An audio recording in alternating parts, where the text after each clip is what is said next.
Tanea and Diana had a strong friendship, I knew that they would do something really great in life because they were overachievers. Senior year of high school is an exciting time for those at the top. The vibe at the high school I feel like it was amazing overall. But when comparison collides with jealousy, chaos ensues.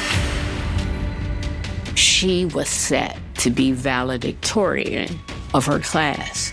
She loses focus on everything that she has going for her. And then she becomes very obsessed with these things that take control over her life. And ends with a vendetta to kill the competition. She was very possessive. She got jealous very easily. This was the last straw. It caused her to go over the edge. Both ladies had so much potential and just so much life ahead of them. I just didn't have no. Diana and Tanea, they were like top of the class. They were always so smart, pretty much striving for the same things. I thought that they definitely had it all figured out.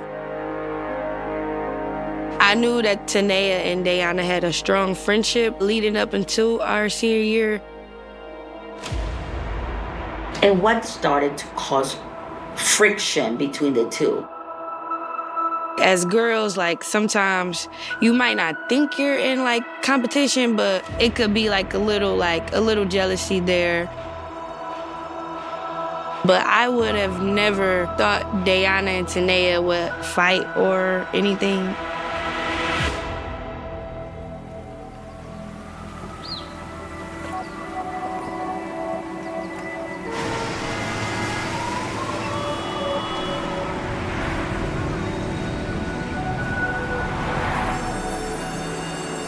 It's the start of a new year at Fitzgerald High School in the Detroit suburb of Warren, Michigan.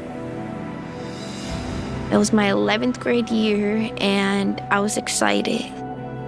The vibe at the high school I feel like it was amazing overall. I loved it.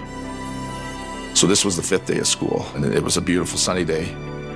Everyone is trying to get acclimated to their schedules and their offices and their classrooms. It's our second period.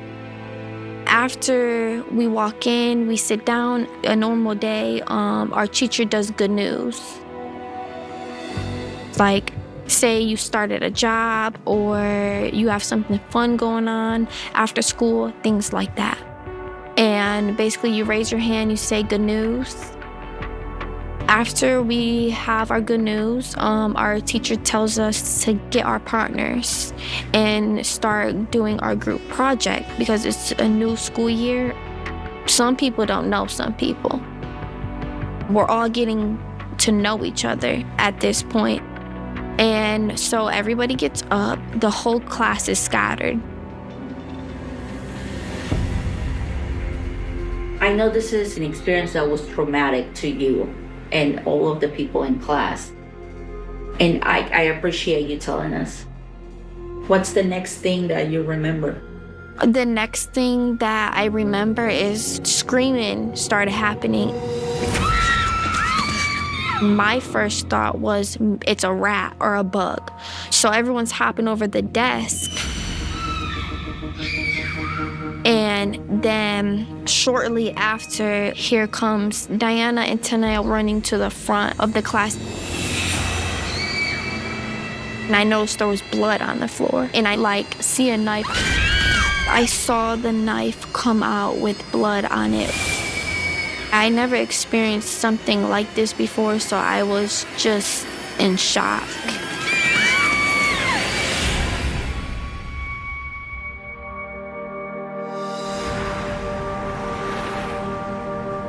Born in 2001, Diana Unique Gibson was raised by a loving family in the suburbs of Detroit. Diana was an outgoing person. She always was smiling. She was just a joy to be around, just making people laugh. She was just always just so nice and just uplifting.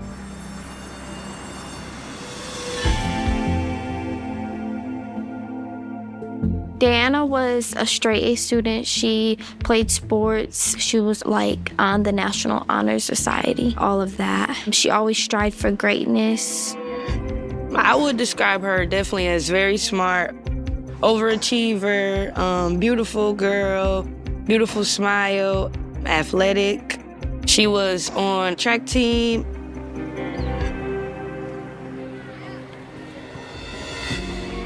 Rivaling Diana's academic and athletic abilities is her friend and classmate, Tanea Lewis. Diana and Tanea both had like the same friends. I think the activities that they like had in common were track. They were close. I would describe Tanea as a very smart individual. She had a fun, overachieving personality as well. Although Tanea was a bit shy, she did have a love interest. His name was Evan. I saw Tanea and Evan in the halls together, holding hands, going to class together like they were a couple. Evan, he was always a cool guy. He was very handsome. He liked to dress. So a lot of girls did like him, but he was always like a very nice, respectful guy. While Evan clearly has a hold on Tanea's heart, her good friend Diana is always by her side.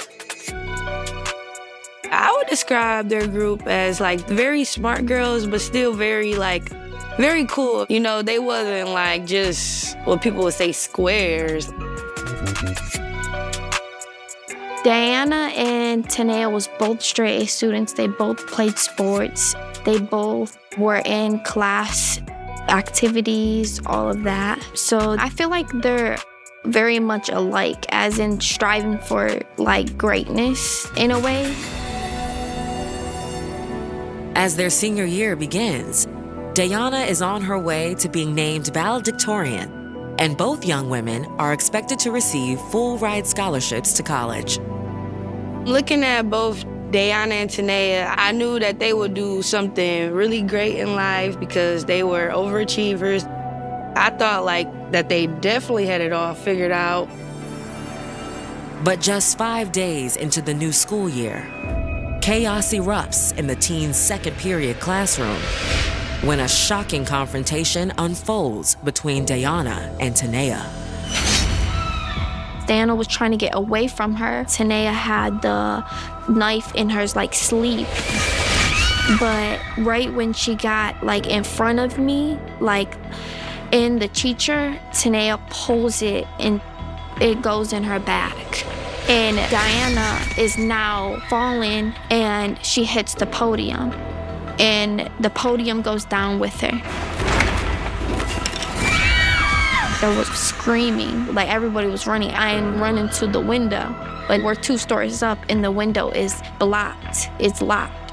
At this point, the teacher is telling Tanea to get out the classroom and she's shoving her out and Tanea drops the knife. Teachers took Tanea to the office, to the principal's office, to hold her until the police could arrive.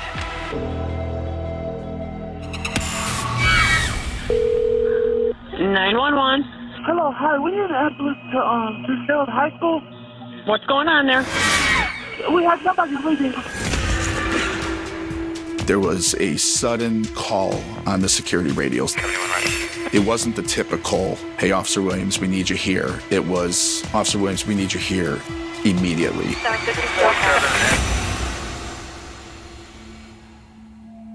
I remember going up the hallway into the classroom, and the class was empty at that time. I noticed that the class was in complete disarray. And that's when I saw her. Diana was face down, and there was a large pool of blood. Nothing prepares you for something like this. I turned her over, and I remember seeing 2 stab wounds, both in the upper chest, breast area. And I knew that she was in some trouble. I checked, there was no pulse, and we just started CPR immediately.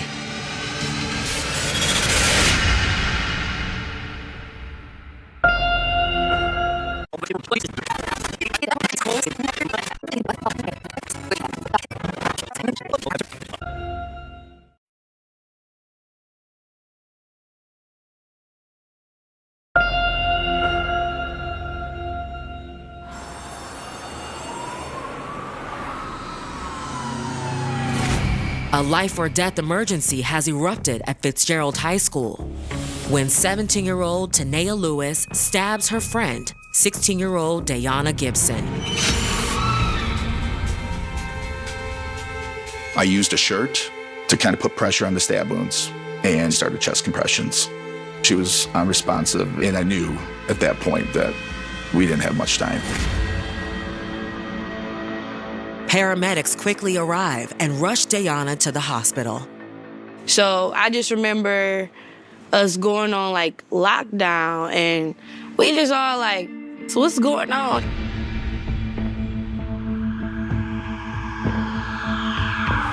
I really didn't process it yet. I was trying to figure out what was really happening still.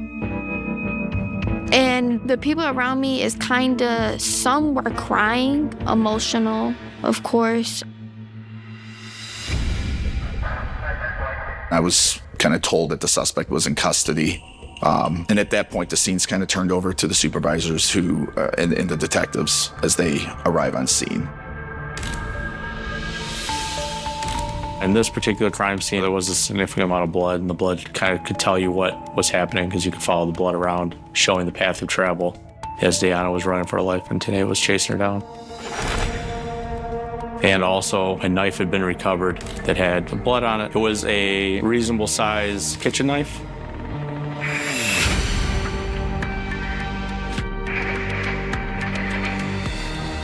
Inside the principal's office, officers searched Tanea for additional weapons. I remember that she had no emotion. There was none. Very, very calm. Tanea just seemed to be in a daze, as if she didn't do anything. She seemed to become catatonic. Officers don't find any more weapons, so they cuff Tanea and lead her to a police cruiser outside the school.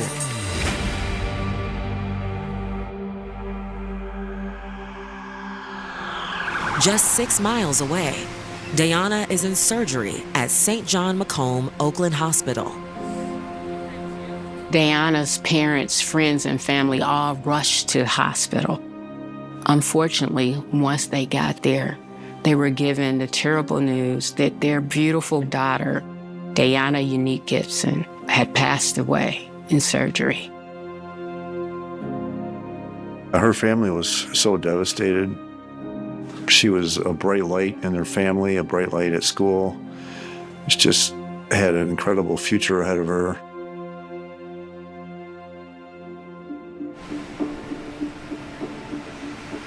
I learned later that there was actually 4 stab wounds.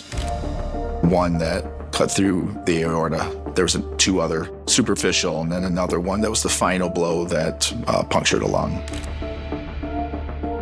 I felt awful, because we did everything we could to try to save her life. And now we've got, a murder scene. Officers who met Dayana's parents at the hospital informed them that Dayana was stabbed by Tanea, and they were shocked. How could this be? Both of these students were honor roll students, straight A students. They both were athletes. They ran track or cross country, and by all accounts were good kids. So we needed to figure out the backstory of why this senseless act occurred.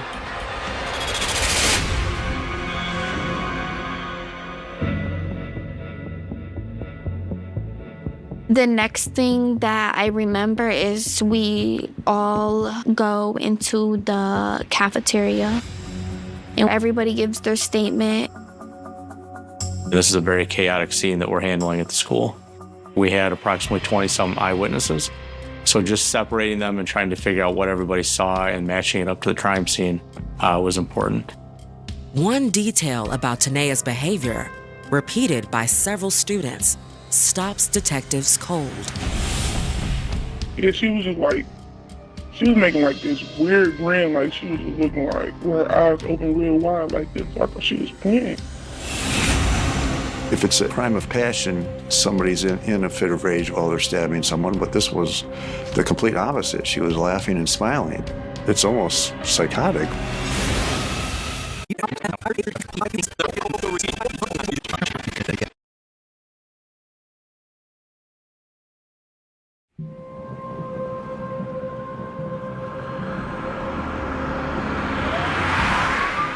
On the morning of September 12, 2018, word that Tanea Lewis fatally stabbed Dayana Gibson leaves their classmates stunned and afraid.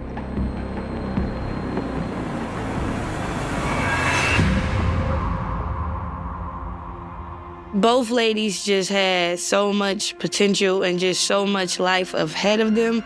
So like I just didn't have no words. I had no words. Detectives continue interviewing students and speak with Dayana's ex-boyfriend, Zach. Zachary was also best friends with Tanea's boyfriend, Evan. So he knew the girls very well. In fact, when things were happening in the classroom, he initially thought it was some kind of prank, a joke that the two were playing. He didn't think it was real. It wasn't until Dayana started stumbling and they saw the blood as she was trying to get away from Tanea that he realized exactly what happened. Okay. And that's when the teacher jumped up, grabbed her, pushed her out the door. Yeah, the assailant. She grabbed the assailant and pushed her out the door. Right, she was like, I'm gonna kill her. Yeah, she said, I'm gonna kill her. I remember that very vividly. Detectives ask Zachary if he knows why Tanea would have attacked Dayana. He shared with police what he knew about their relationship, that the girls had been friends for years, yet lately, Tanea became upset with Dayana. They seemed to be friends, and it just, I don't know. I think they had a falling out over a guy friend of mine. Mm-hmm. Tanea thought that something was going on between Dayana and her on-again, off-again boyfriend, Evan. I don't know or think that Dayana had a relationship, with Evan in that sort of way. But I do feel like, they were close friends. So I do feel like that caused a little friction, and Dayana probably was like, girl, like, we just studying, she probably wasn't thinking of it, like how Tanea was. Tanea found out that Dayana spent the day with Evan's younger sister. The two of them were on the color guard together. So they hung out. She was at Evan's house hanging out with his younger sister. Tanea didn't believe this. She thought something for sure had to be going on between Evan and Dayana. Tanea confronted Dayana, accusing her of trying to steal her man. So she still didn't like the fact that she was over there? Yeah. Okay. Dayana and Evan tried to explain to Tanea over and over again that there was nothing going on between them. But she didn't listen to either one of them. They were kind of fighting, They were harassing each other a little bit. But, I didn't think that should come to school tonight. But, yeah, that's pretty much all I know about that. Detectives next question Kayla, another eyewitness and Dayana's best friend. She claims Tanea had attacked Dayana unprovoked. We were sitting down, we was trying to get her going to our group so we could start working. And I just heard, she was screaming. So they was, right around me, and I didn't look on the floor at first.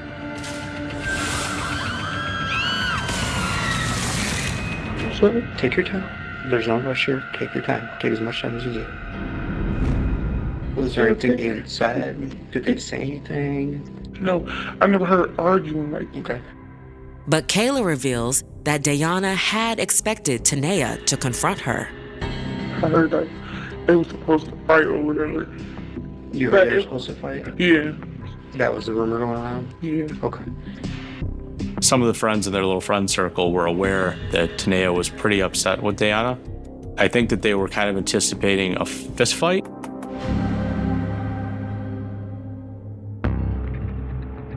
Detectives decide it's time to talk to Tanea and make their way to the station for questioning. We brought her to an interview room in the Special Victims section of the Warren Police Department.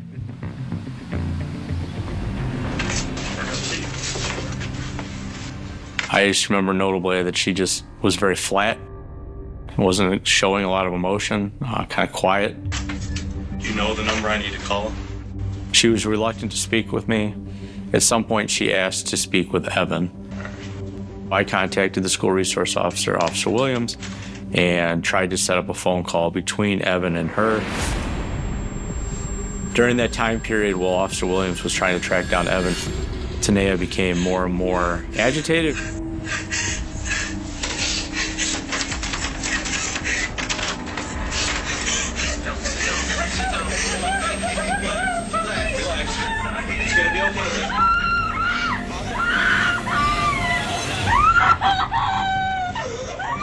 She appears to have had a panic attack. It seems like she started to realize the depths of what she had done.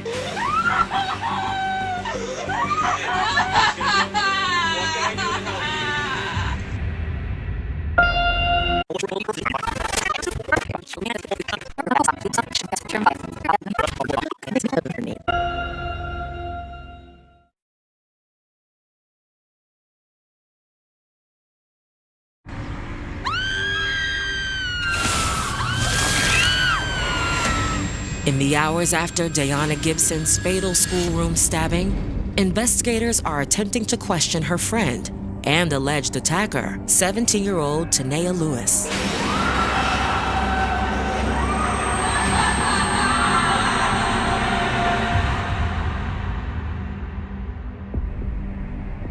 Eventually, she calmed herself down, she gathered herself, and she got back in the room. And we were able to put her in touch with Evan through Officer Williams. I'm sorry. I'm sorry for everything.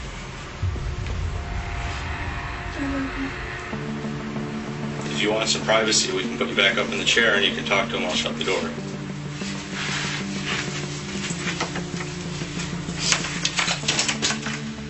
I just want to let it all be over. Everything. I'm sorry. I'm sorry. You don't have to worry about me. I told you I'll be out of your life forever.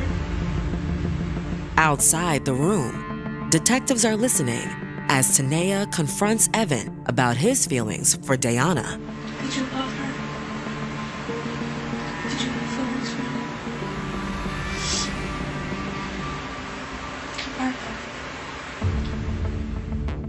It's beginning to become evident this Evan kid is a major character in this story. So at that point, once she had talked with Evan, she agreed to speak with me, and then we started talking. Okay. Whenever you're ready, ma'am, what happened? So I asked her about what took place in the classroom, and she was kind of evasive that she couldn't quite remember, and she was asking things like, did something happen to Diana? Tanea tells police detectives that she remembers going to second period, but the details about what happened are kind of blurry. She was stabbed. Okay. Where did she get stabbed at? I don't know. I didn't see. I just saw her. Do you know who stabbed her? Yeah. Okay.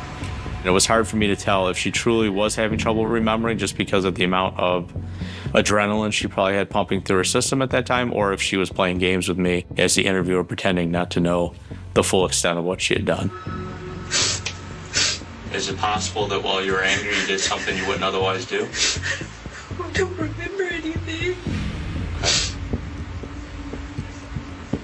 Okay. How do you know her? I started asking her, who is Diana to you? And it was kind of creepy or almost scary. It was just odd in the way she delivered. There was so much anger in her voice. I don't like her. Why is that? Because I hate her. She ruined everything. Well, I've been a cop for a long time. So I'm used to dangerous people, convicts, and people who have done some awful stuff. But you're sitting across the table from a normal, smart, cute 17-year-old high school girl who seems to have the world at her fingertips, and then just this flat, deep, dark, I hate her voice was a little off-putting. Since Tanea is claiming to suffer from memory lapses, detectives ask her to recount her day from the moment she woke up. So what's your first class, or where do you go first when you get to school? I go to the tech building. Are you in a certain program, or your classes are in the tech building? I had a web design class. How do you like that? I don't remember. I just remember I put headphones on. I was listening to music. I was listening to X Tour Life, my little Uzi Bird. And then I just kept playing it over and over. So I figured whatever she's listening to, let's ask her about it. What's the song about? Push me to the edge. All my friends are dead. Push me to the edge. She woke up in a mood, listened to music that was talking about your friends are dead. She had murder on her mind. I don't really care if you cry. I know you shouldn't ever lie. All my friends are dead. Have you been feeling pushed to the edge lately? There's nothing else I could do. I felt trapped. She seemed to almost be in a daze or disassociated, as if she didn't want to believe what she did. The brain would start to allow you to disassociate from reality at that time. I remember ever since I got to school, it just didn't feel right. And the air felt thick. It was hard to breathe. My vision got blurry. I sat down at my desk. I remember I looked. Her desk was empty. So I sat down. I tried to listen. I tried to focus. I remember looking down in her eyes. And then nothing. Darkness. So towards the end of the interview, we started talking more and more about the knife. We have a small knife that we recovered that we think has some DNA on it. I noticed that you have a small cut on your hand that looks like it could be from a knife. She made a statement that she brought a knife from the knife block. Do you think that's probably the same knife that the police department has that has blood on it from her?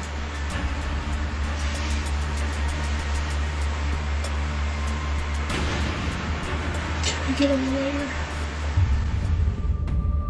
Shortly after that, she ended the interview.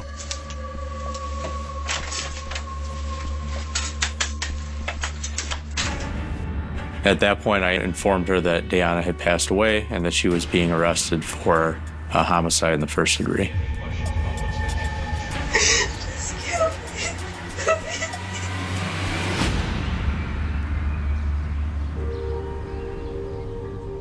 Police bring in Tanea's mother. Of course, as anyone could expect, she was devastated. How could her child have done these things? She goes on to share with police that her daughter has a mental health diagnosis. She has some anxiety and depression. Her last therapy session went great. I mean, she said she was doing good, but she did tell the therapist that she wasn't taking her medication properly. Okay.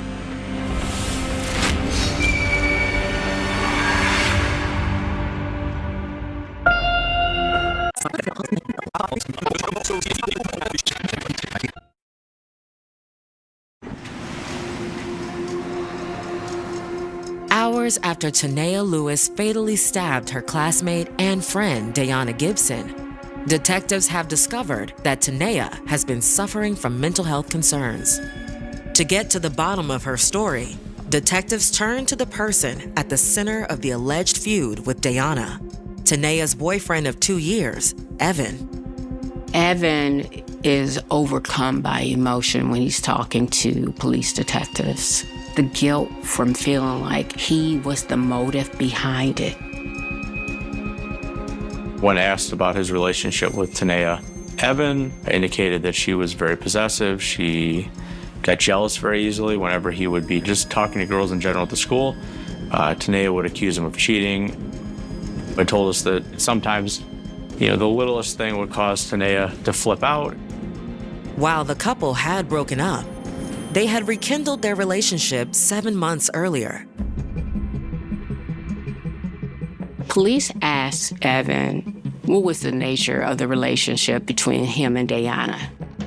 He admitted that over the past couple of months, they became closer. They hung out a lot more. But he insisted it was just friends.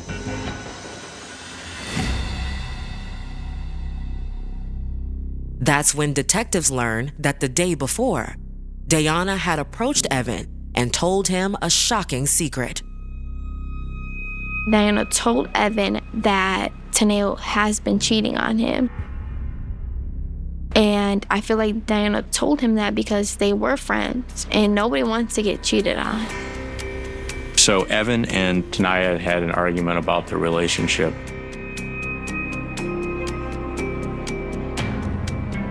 And then Evan broke up with Tanea for good. Tanea was furious when she found out who told Evan. She said that Diana had made a huge mistake. I feel like Tanea probably was feeling like she's losing everything and Diana is gaining everything. At this point, it becomes too much for Tanea, in my opinion, and she snaps. Tanea had spoken with Evan and said some things that I guess he didn't realize what they were at the time, but looking back on, kind of foreshadowed what was about to happen. Evan said that the day before, she had told him that Diana and another girl were going to have something coming to them the next day. And she didn't describe what it was. And their conversation moved on to other things.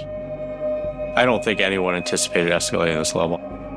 These were all good kids that got honor roll. They were on their way to college. I don't think they even anticipated a physical altercation, let alone a stabbing. But it did seem that this was something that was planned, that this wasn't just an accident.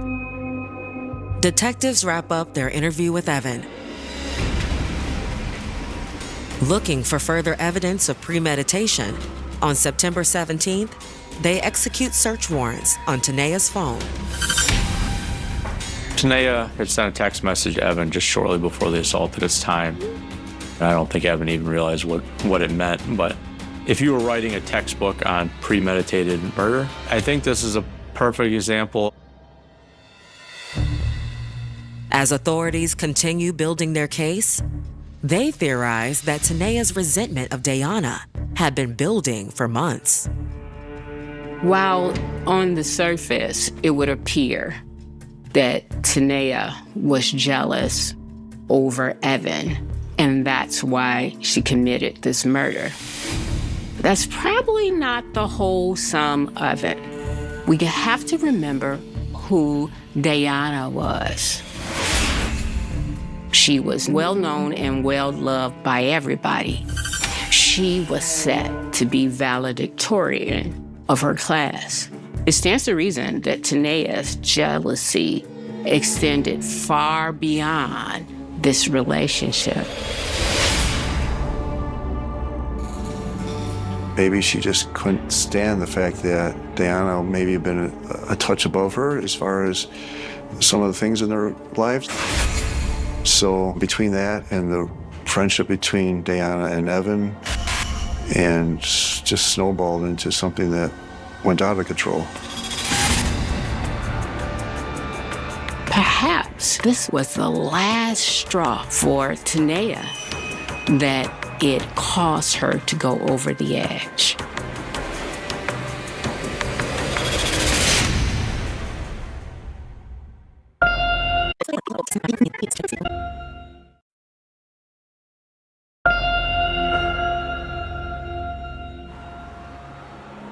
Tanea Lewis and Diana Gibson were star students and close friends until a brutal attack inside a Michigan classroom left one dead and the other accused of murder. Detectives believe Tanea Lewis didn't just snap on September 12, 2018. She plotted to kill her friend. Now, as the case proceeds through the legal system, authorities work to prove it. First-degree murder requires an element of premeditation. And so there was numerous examples of premeditation in this case. From the time that Tanea woke up, took the knife out of her knife block at home, put it in her bag, drove to school. It was a significant amount of time where she's thinking about what she's doing. She has a chance to change her course of action, and she chose to proceed forward. I would explain this situation as like a good girl gone bad, because it's like she had so much going for herself. Like, I don't remember her getting in trouble or anything, and for this to take a turn like the way it did, it's like still questionable, but I still believe that like somehow, some way, like she was just completely gone in the head. I think that Tanea had wrapped up her identity and who she was in this relationship with Evan, and she felt that Diana had taken that away from her and thus taken away her vision of, I guess, of her future. I think at some point, Tanea loses focus on everything that she has going for her. And then her focus becomes Evan, and then also Diana's successes, rather than focusing on her own. I think she becomes very obsessed with these other two things that take control over her life. The jealousy, the competition, the fact that Diana was going to be the valedictorian. Maybe in Tanea's mind, she felt she could replace Diana in some way, so she just wanted to take away what Diana had and didn't care what the consequences were. So I think all of that kind of adds up, that this was planned, that this was not just a random act or spontaneous act.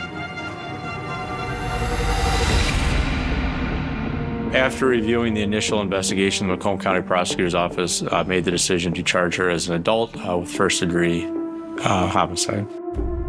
Facing a life sentence at just 17 years old, Tanea ultimately agrees to a plea deal. I think the prosecution agreed to a plea deal because they didn't want to put the family through the ordeal of a trial and the publicity.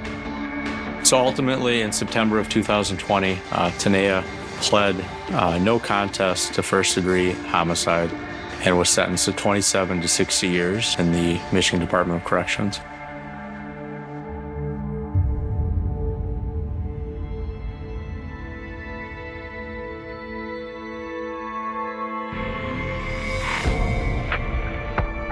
I would say Tanea's remorse is nothing to Diana's family because somebody lost their life.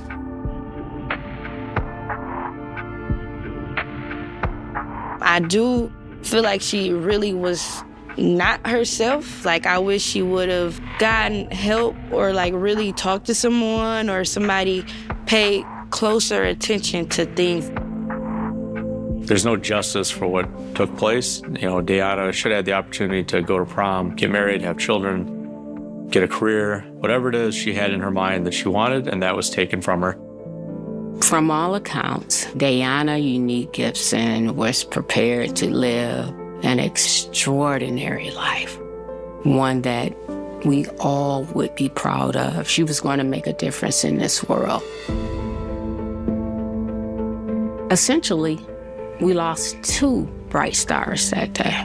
Not just Diana, but Tanea as well. It was very emotional, very devastating. I feel like this opened a lot of people's eyes in many ways. Like, to just be more cautious, to move differently and learn who to trust and not to trust. At the end of the day, I feel like you should never want to be someone else. You should just appreciate what you have and be grateful for that. There are crimes that fade into history, buried beneath newer headlines. forgotten by everyone except the families left behind. Then there are crimes that refuse to disappear. They linger like shadows stretching across decades, haunting detectives who never stopped asking questions, haunting neighborhoods that never stopped wondering, haunting a single name written in old police files until the paper itself began to yellow with age. 56 years is enough time for cities to transform, for generations to come and go, for witnesses to pass away and memories to dissolve into fragments. Yet sometimes, even after more than half a century, the truth refuses to stay buried.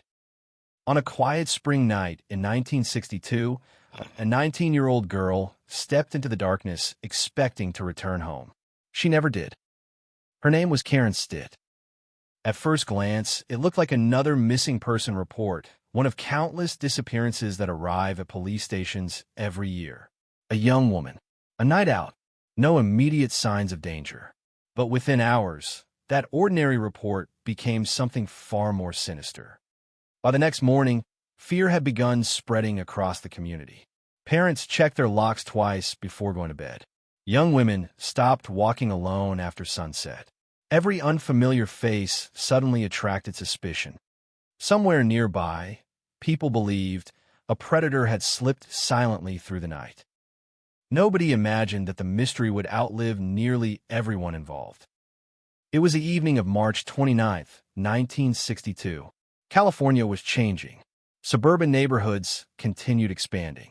Families believed they were building lives in places where children could play outside without fear. Crime existed, of course, but violent attacks against young women still carried a unique shock. Communities were not yet accustomed to the grim headlines that would define later decades. Karen Stitt was only 19 years old. Friends remembered her as cheerful and energetic, a young woman standing at the beginning of adulthood. She had dreams that were still taking shape, plans that had not yet become reality, conversations that would never be finished. Like countless young people her age, she expected tomorrow to arrive just as naturally as today. That confidence vanished in a matter of minutes. The evening had begun without anything remarkable.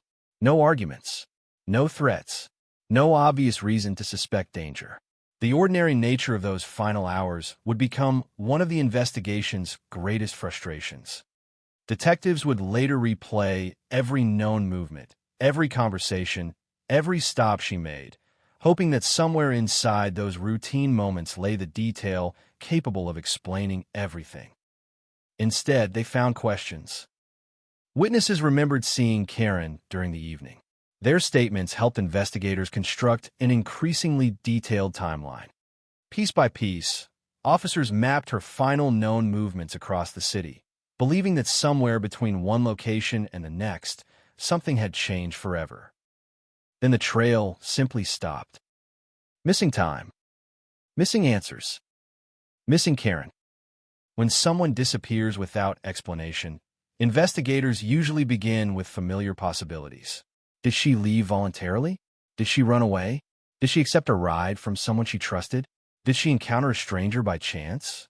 Every possibility remained open during those first desperate hours. As darkness gave way to sunrise, officers expanded their search. Roads, fields, parking areas, vacant lots. Anywhere a frightened young woman might be waiting for help. Instead, they found evidence that suggested something far worse. Karen's disappearance was no longer being treated as a missing person case. It had become a homicide investigation. The realization struck with devastating force. Every passing hour meant the trail grew colder. Every vehicle passing through the area erased potential tire impressions. Every curious onlooker risked disturbing valuable evidence before crime scene specialists could preserve it. Investigators moved quickly, but forensic science in 1962 bore little resemblance to the technology available today. There was no DNA database, no digital surveillance, no mobile phone records, no GPS tracking, no automatic license plate readers. Detectives depended on interviews, physical evidence, instinct, and patience. Sometimes that was enough. Sometimes it wasn't. The crime scene itself presented investigators with both clues and confusion. There were signs that Karen had fought desperately. Violence had unfolded in terrifying proximity. Whatever happened that night was neither accidental nor spontaneous in its consequences. Detectives immediately recognized that they were searching for someone capable of extraordinary brutality. The attack sent shockwaves far beyond the immediate neighborhood. Women altered daily routines. Parents imposed earlier curfews. Young couples thought twice before lingering outside after dark. Rumors spread faster than verified information. One story claimed a mysterious vehicle had been seen nearby. Another insisted a stranger had approached local women days earlier. Someone else claimed they heard screams but dismissed them at the time. Every rumor demanded attention. Every rumor consumed valuable investigative hours. Police received countless tips. Some sounded convincing. Others collapsed almost immediately. Still, detectives followed each one. Experience had taught them that major cases are often solved through details so insignificant they appear meaningless until viewed alongside everything else. A single conversation, a forgotten receipt, an unfamiliar face, a vehicle parked in the wrong place. Any one of them could expose a killer. Investigators interviewed family members first. The questions were painful. Did Karen mention anyone making her uncomfortable? Was she seeing someone? Had she argued with anyone recently? Did she seem frightened? The answers revealed little. Friends underwent similar questioning. Each interview expanded the picture of Karen's life without explaining her death. She appeared to have no obvious enemies. No known conflict severe enough to predict such violence. No clear reason why someone would target her. That absence of motive made the investigation even more alarming. Random violence carries its own unique terror. If Karen had been selected by chance, anyone else could become the next victim. Pressure mounted rapidly. Police commanders demanded progress. Local newspapers devoted increasing space to the investigation. Radio broadcasts repeated updates throughout the day. Residents wanted reassurance. Instead, investigators offered caution. The killer remained unidentified. As days passed, detectives began assembling lists. Known violent offenders. Recently released prisoners. Men with histories of assault. Individuals previously accused of attacking women. Every name received scrutiny. Background checks multiplied. Alibis were verified. Some suspects were eliminated within hours. Others remained under observation much longer. Yet each promising lead eventually dissolved. Evidence refused to cooperate. The physical clues recovered from the scene pointed toward a violent encounter, but stopped short of identifying the person responsible. That became the defining pattern of the entire investigation. Every breakthrough ended in another dead end. Meanwhile, Karen's family faced a different kind of nightmare. Public attention often focuses on detectives chasing suspects, but families endure something far quieter and infinitely longer. Every knock on the door becomes a possibility. Every ringing telephone triggers hope, followed immediately by dread. Every newspaper headline reopens wounds that have barely begun healing. Their grief unfolded under public scrutiny. Neighbors offered sympathy. Strangers sent letters. Churches held prayers. But none of it answered the only question that mattered. Who killed Karen Stitt? Investigators returned repeatedly to the timeline. The smallest inconsistency attracted renewed attention. Minutes mattered. If one witness remembered seeing Karen at 10:15 instead of 10:05, detectives adjusted maps, recalculated travel distances, reconsidered possible encounters. Entire theories rose and collapsed over differences measured in minutes. Some detectives believe the killer knew the area intimately. Others argue the opposite, that an outsider could strike quickly before disappearing unnoticed. Neither theory explained everything. The offender appeared both confident and elusive. Violent yet careful. Present one moment. Invisible the next. As weeks became months, optimism faded. Fresh investigations thrive on urgency. Witnesses remember details clearly. Evidence remains intact. Suspects make mistakes. Time destroys each advantage. Faces blur. Vehicles are sold. Clothing disappears. Buildings change. People relocate. Some witnesses die. Cold cases are not merely unsolved crimes. They are races against memory itself. Karen's investigation entered that race sooner than anyone expected. Boxes filled with reports accumulated. Photographs multiplied. Handwritten notes covered desks inside police offices. Detectives highlighted similarities between Karen's murder and other violent crimes occurring throughout California. Could a serial offender be responsible? The possibility could not be ignored. Across America, investigators increasingly recognize patterns linking murders previously considered unrelated. But pattern recognition requires information. Information was limited. Jurisdictions rarely shared records efficiently. Communication moved slowly. Important comparisons sometimes took months, even years. Karen's case drifted through that fragmented investigative landscape, forever balanced between possibility and uncertainty. Each new homicide prompted comparison. Each arrest elsewhere inspired cautious hope. Could this suspect finally explain Karen's death? Again and again, the answer was no.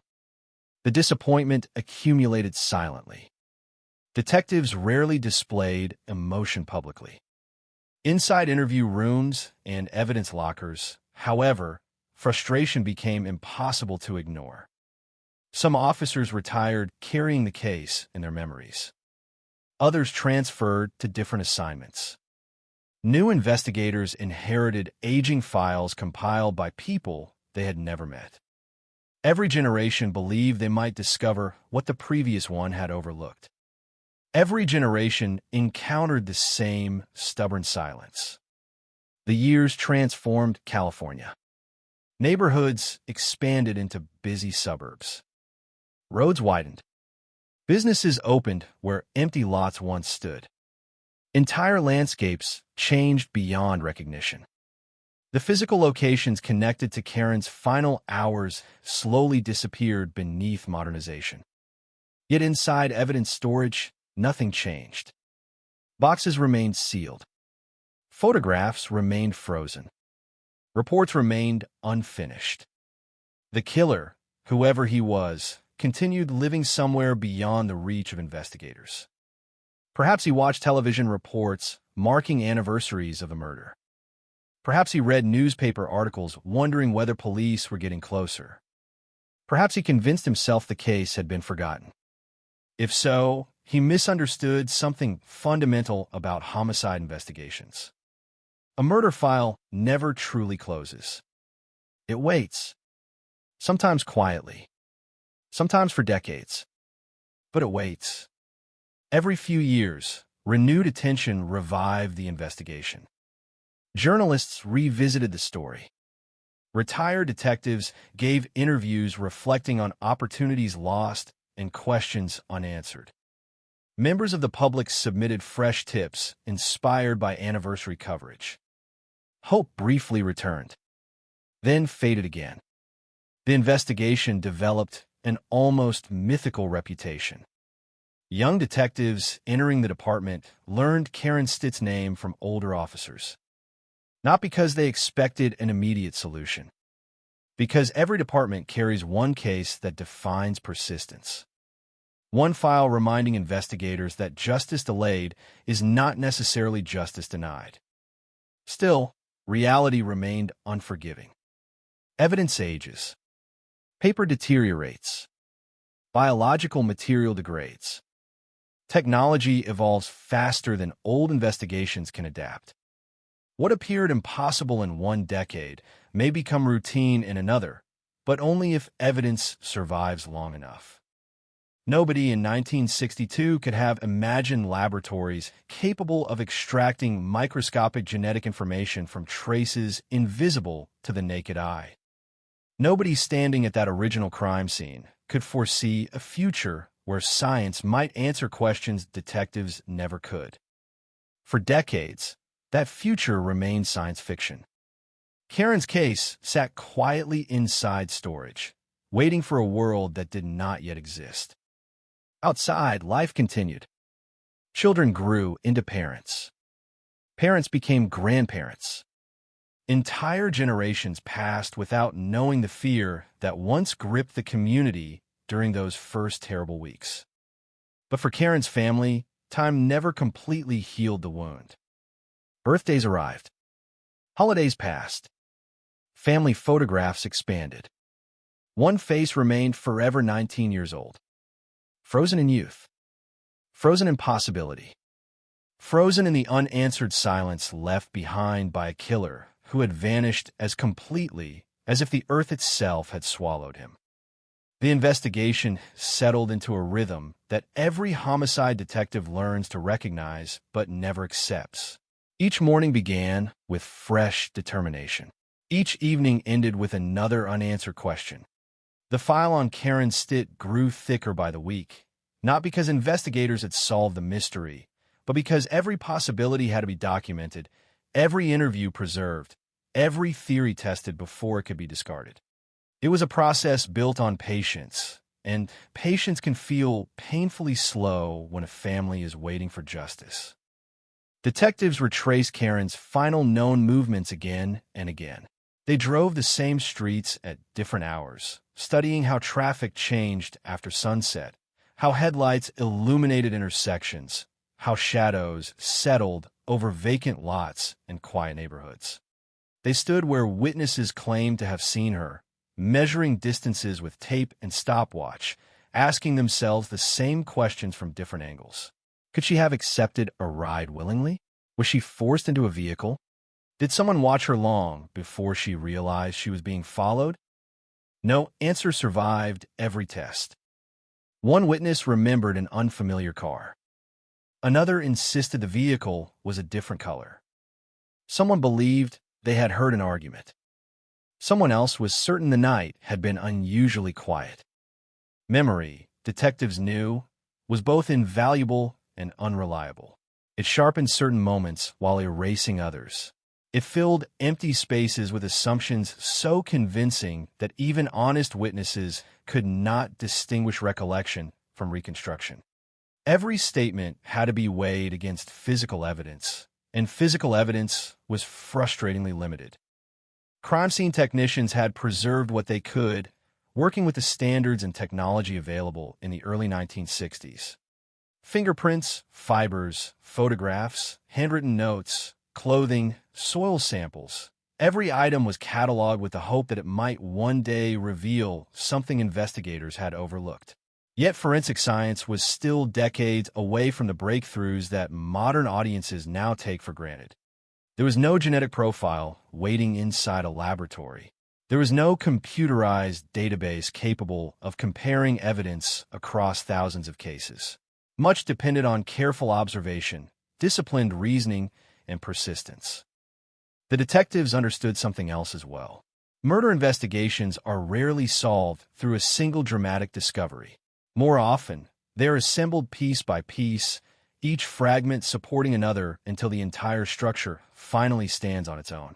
Karen's case refused to cooperate. The fragments existed, but they never seemed to fit together. As weeks turned into months, the investigation widened. Every known violent offender living within reach of the crime scene drew renewed attention. Men with previous assault convictions were questioned. Individuals accused of attacks against women were asked to account for their whereabouts. Employers verified work schedules. Family members confirmed alibis. Friends recalled ordinary evenings that suddenly became significant simply because they occurred on the night Karen disappeared. Several interviews generated cautious optimism. A suspect would contradict himself.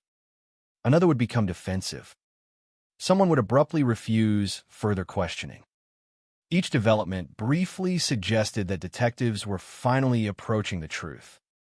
Then evidence intervened. An alibi held.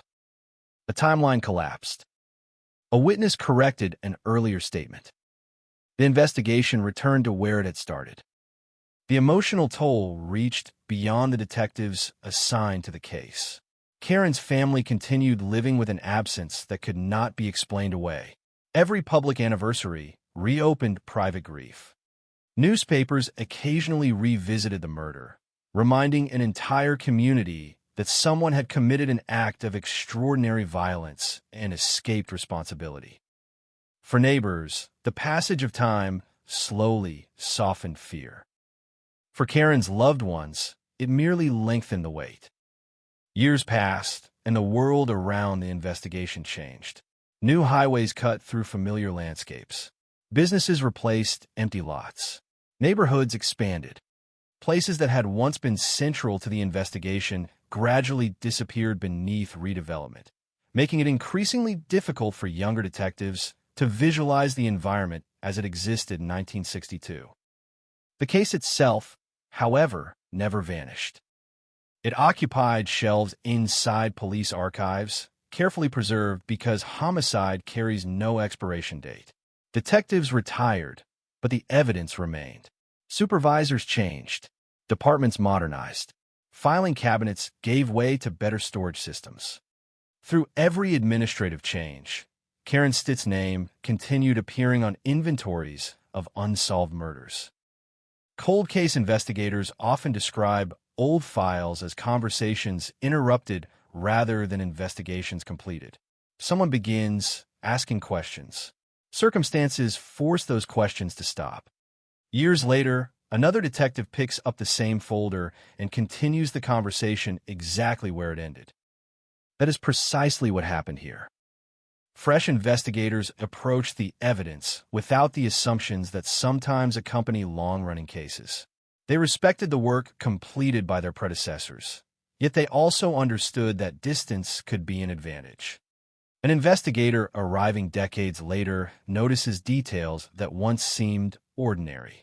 Information dismissed as irrelevant in one era may become significant in another. Boxes were opened again. Photographs spread across conference tables. Original reports were reread line by line. Margins filled with new notes beside observations written decades earlier.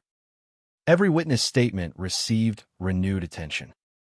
Not because detectives believed earlier investigators had failed, but because experience had taught them that unsolved cases often hide answers in plain sight.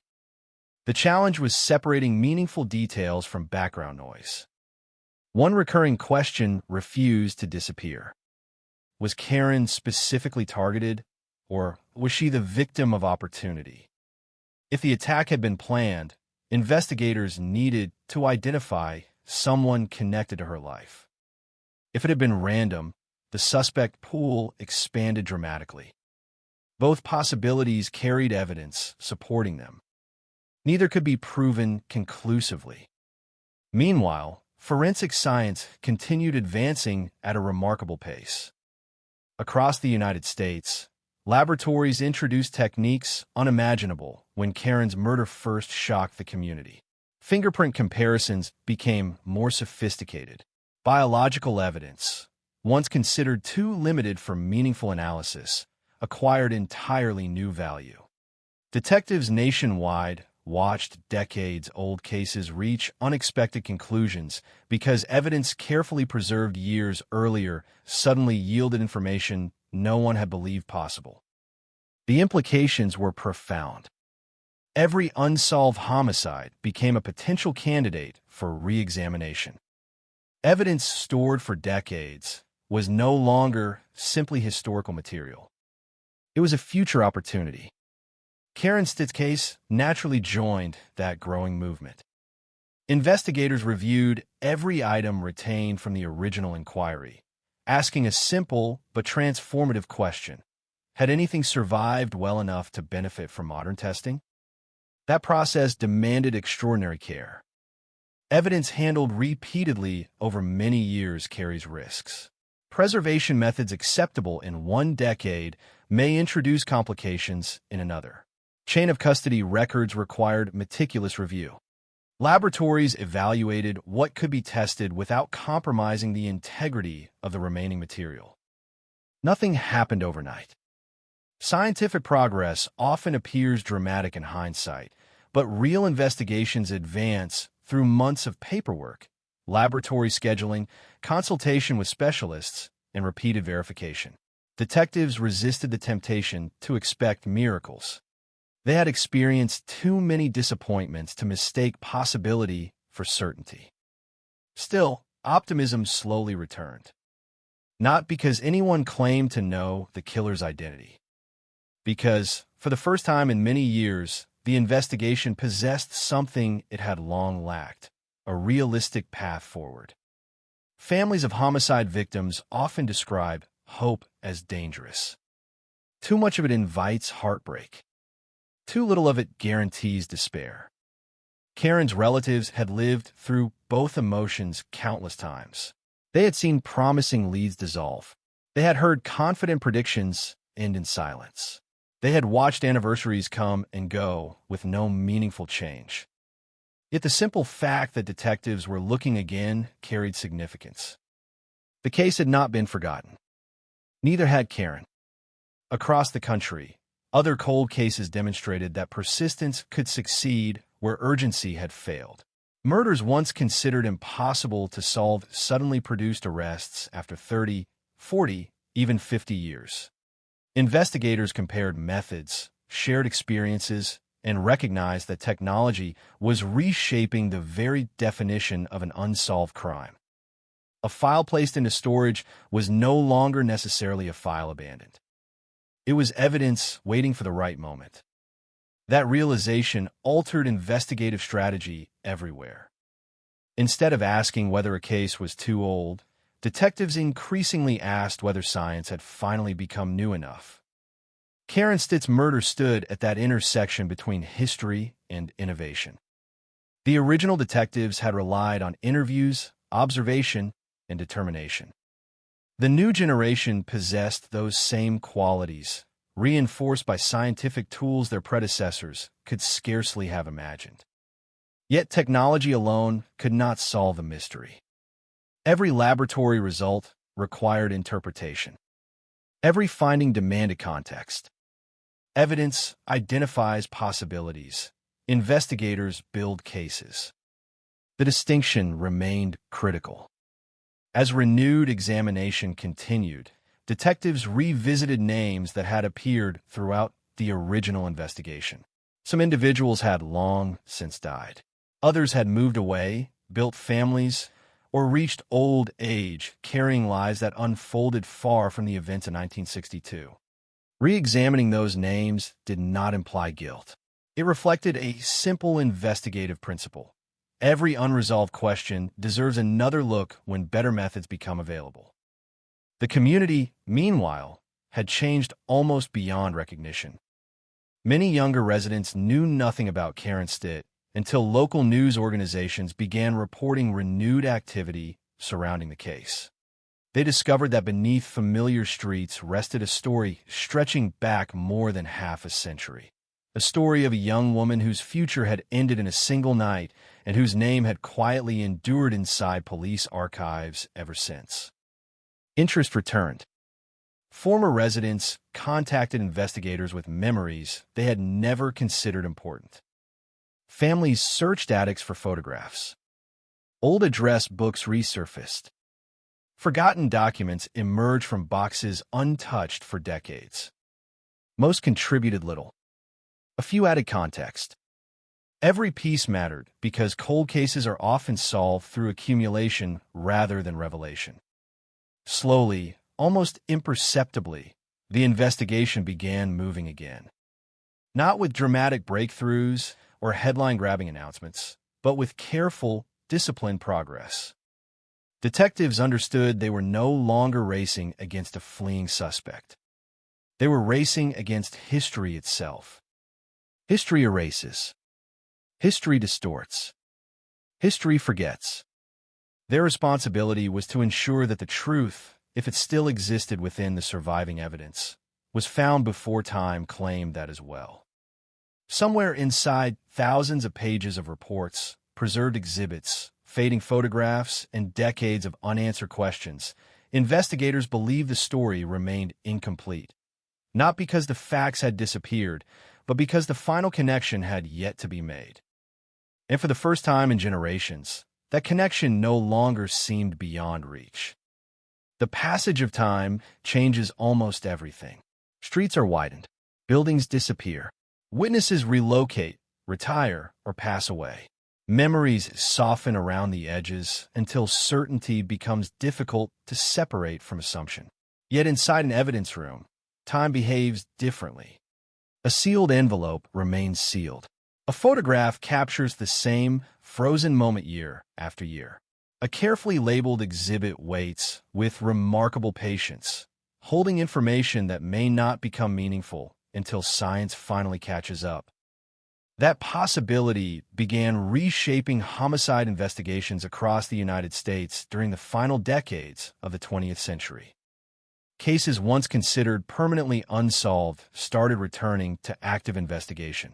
Detectives watched as forensic laboratories extracted new information from evidence collected decades earlier. Biological material that had seemed insignificant in the 1960s and 1970s became central to entirely new investigative strategies. Each successful cold case sent a clear message through law enforcement. Preserve everything, document everything, and never assume an unanswered question will remain unanswered forever. Karen Stitt's case was among the investigations that benefited from this shift in thinking. Rather than treating the original file as a historical record, investigators increasingly viewed it as an active source of evidence. Every preserved item was reconsidered. Every photograph was digitized where possible. Handwritten reports were compared against later summaries to ensure no detail had been overlooked or misunderstood during decades of review. The process demanded extraordinary discipline. Cold cases can tempt investigators toward confirmation bias. After years without an arrest, it becomes easy to see patterns that do not exist or attach undue importance to isolated facts. Experienced detectives resisted that temptation. They approached the evidence with the same fundamental questions that guided any homicide inquiry. What is known? What remains uncertain? What can actually be proven? Those distinctions mattered because public interest in unsolved crimes often grows as the years pass. Rumors accumulate, theories spread, individuals become the subjects of speculation without evidence. Detectives understood that solving a murder required far more than identifying someone who seemed suspicious. It required evidence capable of withstanding scrutiny in court, regardless of how much time had passed. The original investigation had generated hundreds of leads. Some came from neighbors, some from anonymous callers, others from people convinced they had noticed something unusual years earlier.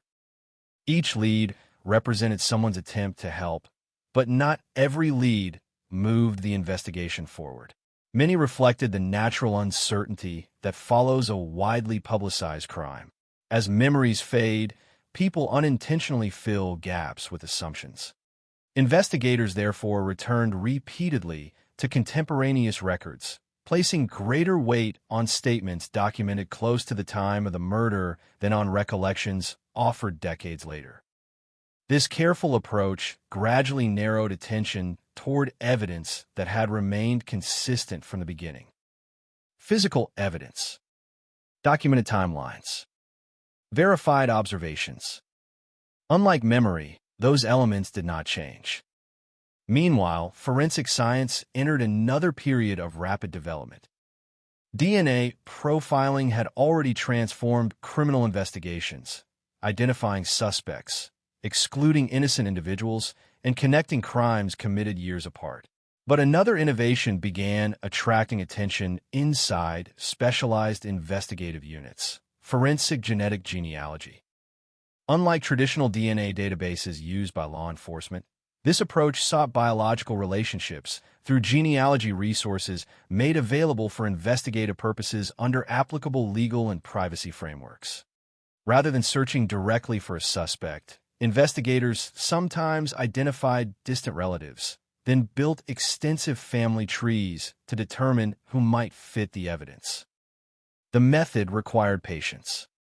Genealogists examined birth records, marriage certificates, census documents, military files, newspaper archives, cemetery records, and countless other public sources. A single family line could branch into hundreds of individuals across multiple generations. Every branch had to be evaluated. Every timeline had to make sense. Every conclusion required independent verification. The process resembled historical research as much as criminal investigation. Cases once considered impossible slowly began yielding names.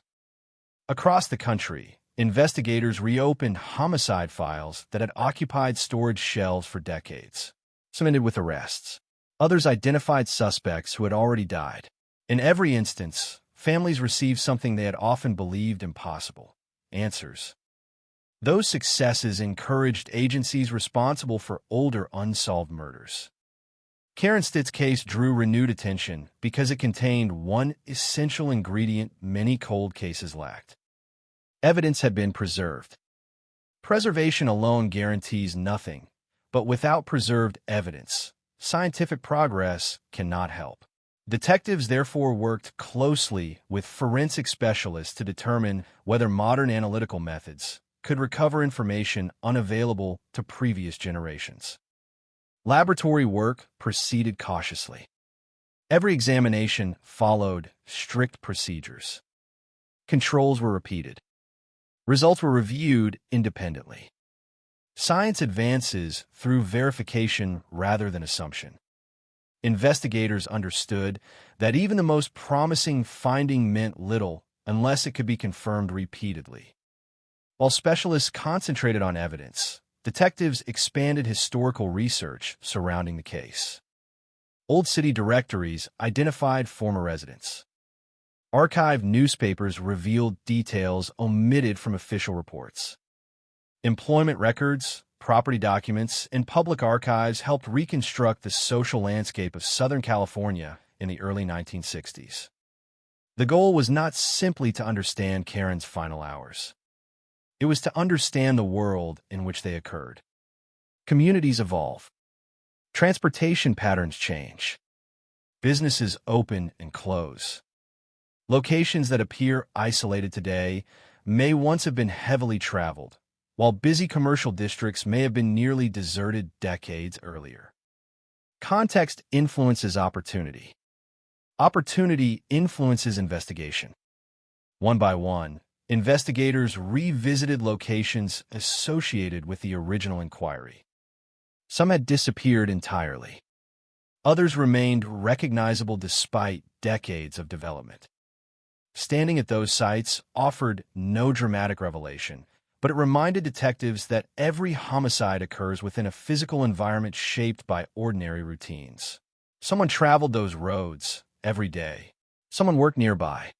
Someone may have noticed something unusual without realizing its significance until much later. The challenge lay in distinguishing meaningful observations from coincidence. As renewed investigative activity became public, journalists again turned their attention toward the case. Coverage differed noticeably from the reporting of earlier decades. Initial newspaper accounts had emphasized immediate fear and urgent searches. Modern reporting focused instead on persistence, scientific advancement, and the broader importance of resolving long unsolved crimes. Karen's name reached a generation that had never heard it before. Many readers expressed surprise that an investigation could remain active after more than half a century. Experienced detectives found no surprise at all. Murder investigations, they often explained, are measured not by speed, but by accuracy. A delayed answer remains preferable to the wrong answer. Within investigative circles, cold cases carry a particular emotional weight. The original detectives rarely receive the opportunity to finish the work they began. Some retire.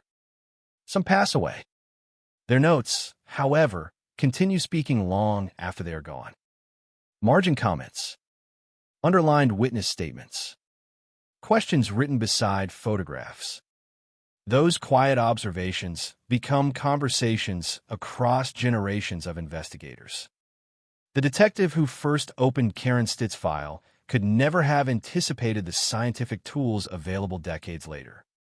Likewise, modern investigators recognize that their work rested upon the careful evidence preservation completed by those earlier officers. Without that foundation, no amount of technological progress would matter. Cold case investigations, therefore, become partnerships across time. One generation preserves. Another analyzes. Together, they pursue the same objective: justice. Even so, detectives remain cautious. Scientific evidence rarely announces a solution by itself. Results generate leads. Leads require investigation. Investigations require corroboration. Every potential conclusion had to fit the established timeline, the physical evidence, and every verified fact already contained within the case file. Anything less invited reasonable doubt. That standard never changed, regardless of how old the crime became. As months passed, specialists continued examining preserved evidence using methods unavailable during earlier reviews. The work was painstaking and often invisible to the public. There were no dramatic press conferences, no sweeping declarations. Only steady progress measured through laboratory reports, investigative meetings, and carefully documented comparisons. Families accustomed to disappointment understood the silence. Meaningful developments in homicide investigations often occur long before authorities are prepared to discuss them publicly. Behind closed doors, detectives assembled information piece by piece. Historical records intersected with scientific findings. Previously unrelated details began aligning more clearly than before. Questions that had lingered for decades narrowed into more specific lines of inquiry. The investigation, while still incomplete, possessed direction. That alone represented significant progress. For years, Karen Stitt's murder had seemed suspended outside ordinary time, neither forgotten nor resolved. Now it was moving again. Not rapidly, not dramatically, but unmistakably. The broader implications extended beyond a single case. Every successful review of preserved evidence reinforced an important principle within criminal justice. Evidence should never be discarded simply because available technology has reached its limits. Tomorrow's science may answer questions today's laboratories cannot. Karen's investigation embodied that philosophy. Detectives refused to measure the case by the calendar. Instead, they measured it by opportunity. As long as evidence survived, opportunity remained. As long as opportunity remained, so did responsibility. For Karen's surviving relatives, those developments carried emotions difficult to describe. Hope returned carefully, accompanied by understandable caution.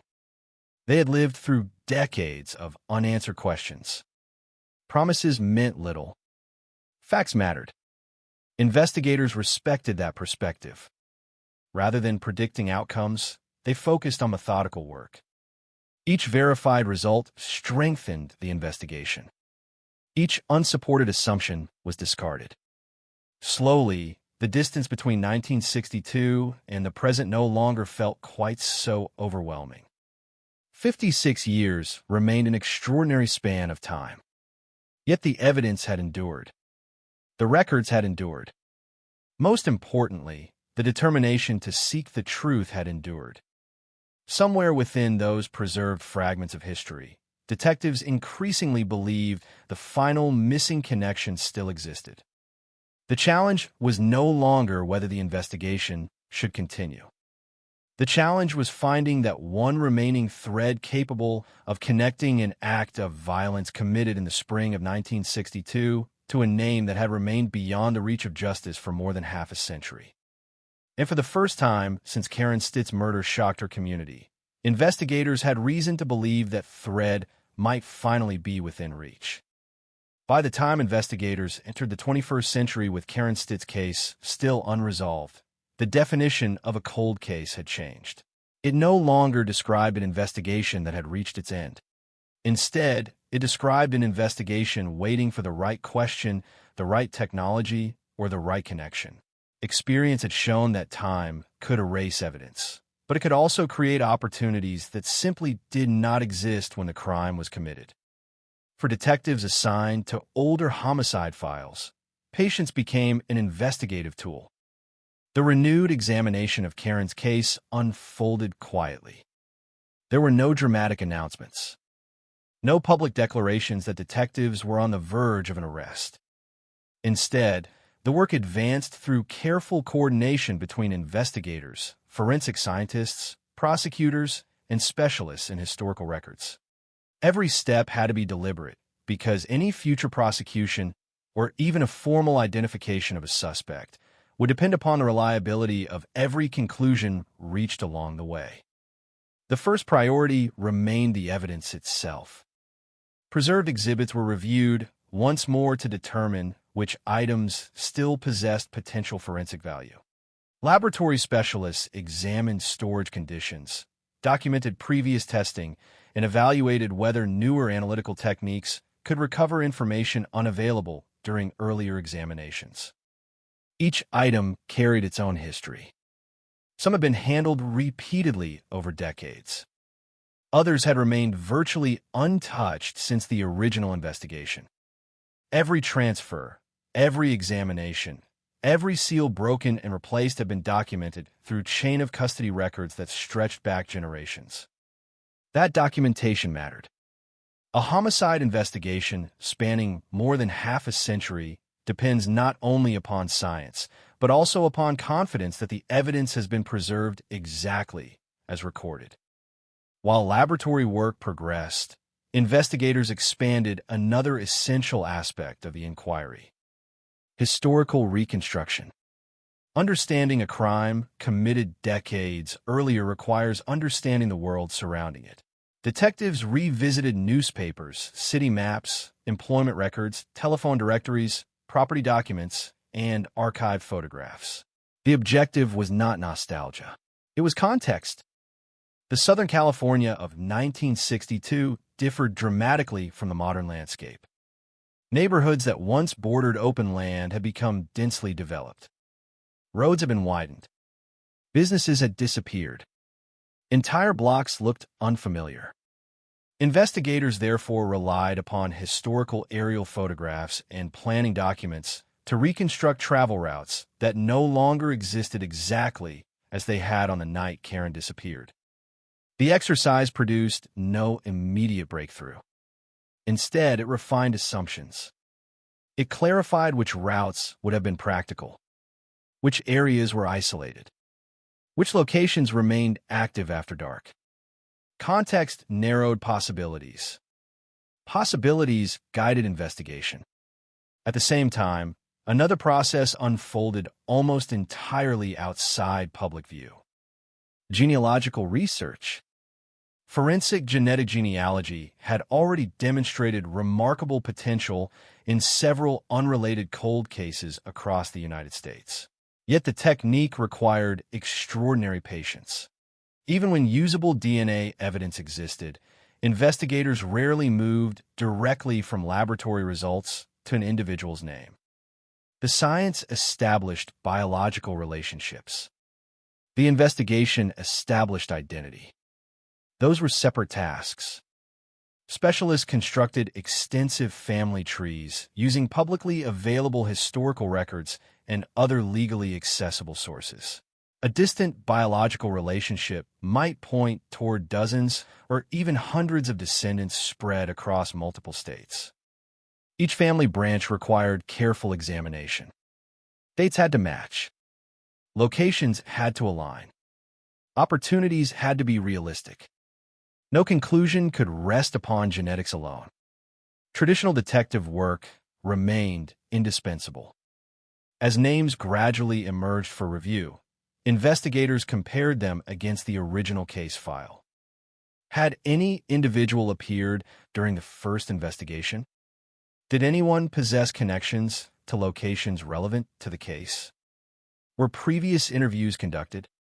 Had opportunities existed that original detectives could not fully explore? Sometimes the answer was yes. More often it was no. The passage of decades meant many individuals identified through genealogical analysis had never attracted attention during the original inquiry. Not because investigators had overlooked them, because they simply lacked the scientific pathway that now existed.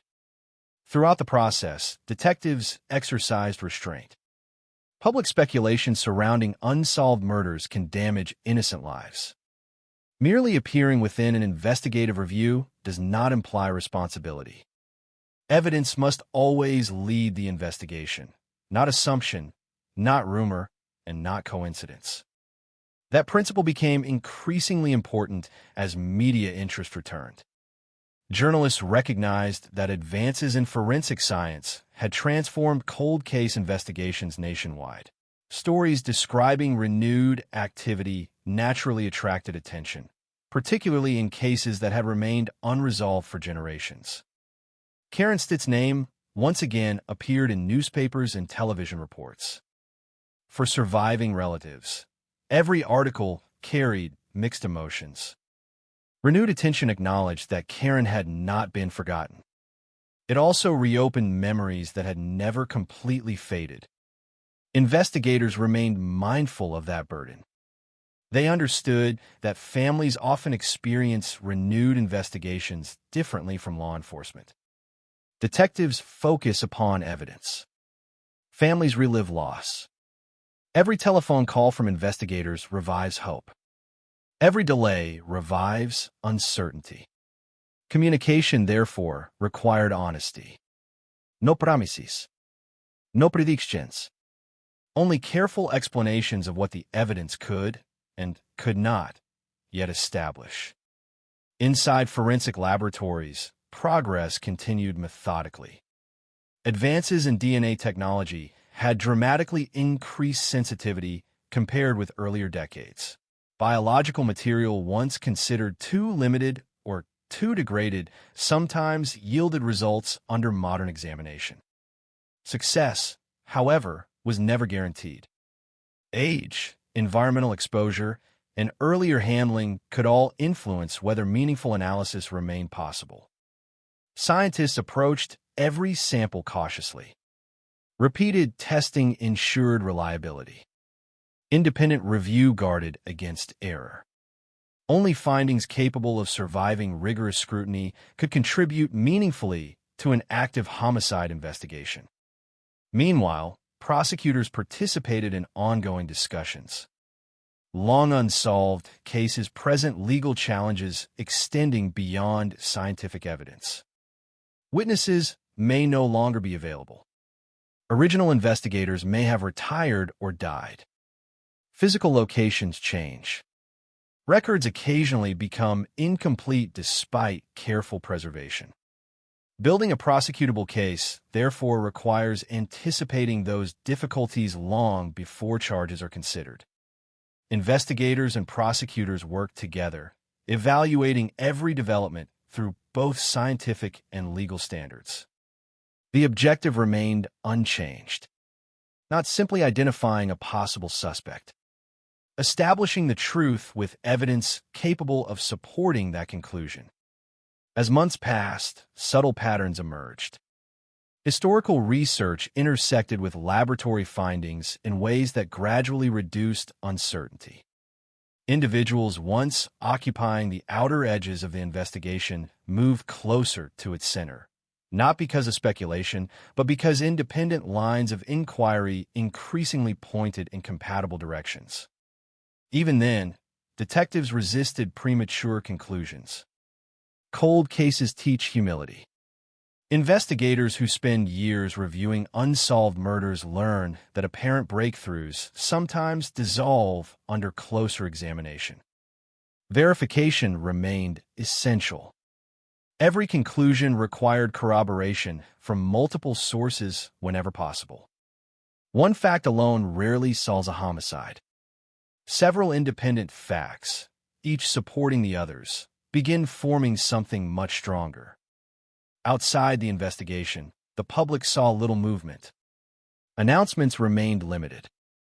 Officials avoided discussing specific forensic methods while work continued. That silence occasionally fueled speculation. Experienced investigators accepted the criticism. Protecting the integrity of an investigation often requires withholding information until evidence has been fully evaluated. Within investigative meetings, however, momentum continued building. Detectives compared timelines with increasing confidence. Historical records answered questions that had lingered for years. Laboratory reports narrowed possibilities further. No single document declared the mystery solved. Instead, certainty developed gradually through accumulation. Each verified finding strengthened the next. The investigation that had once consisted largely of unanswered questions now possessed measurable direction. For younger detectives, the experience carried broader significance. Many had entered law enforcement long after Karen's murder occurred. Yet they came to understand why veteran investigators never abandoned unsolved homicides. Justice delayed may lose speed. It does not necessarily lose purpose. Every preserved exhibit represented someone who had expected another ordinary day and never received one. Every cold case file represented an unfinished obligation. Karen Stitt's case had endured because generation after generation refused to accept silence as the final answer. The investigation was no longer driven by urgency alone. It was driven by continuity. Detectives, separated by decades, were now contributing to the same inquiry, each building upon work completed by predecessors they had never met. That continuity transformed what might otherwise have remained a forgotten archive into a living investigation. Slowly, the distance between past and present narrowed. A homicide committed in 1962 no longer existed solely within fading newspaper clippings and aging police reports. It had entered the era of modern forensic science. Questions once considered beyond reach became measurable. Evidence once regarded as exhausted acquired new significance. Possibilities once dismissed through necessity returned for careful review. Investigators recognized that they were approaching a decisive stage. Not because every mystery had been resolved, but because independent paths of evidence, historical research, forensic analysis, and meticulous investigative review were beginning to converge. For the first time in more than 5 decades, the case no longer felt defined by what detectives did not know. Instead, it was increasingly shaped by what they were finally beginning to understand. More than 5 decades had passed since Karen Stitt's murder, yet the investigation had reached a point few could have imagined in 1962. The passage of time, once considered the greatest obstacle, had become part of the solution. Advances in forensic science, combined with meticulous preservation of evidence, offered investigators an opportunity that earlier generations simply did not possess. Even so, experienced detectives understood that scientific progress did not eliminate the need for careful investigation. Every laboratory result raised new questions. Every potential lead required independent verification. Evidence could suggest a direction, but it could not replace the work of detectives who had to establish a complete and accurate account of events.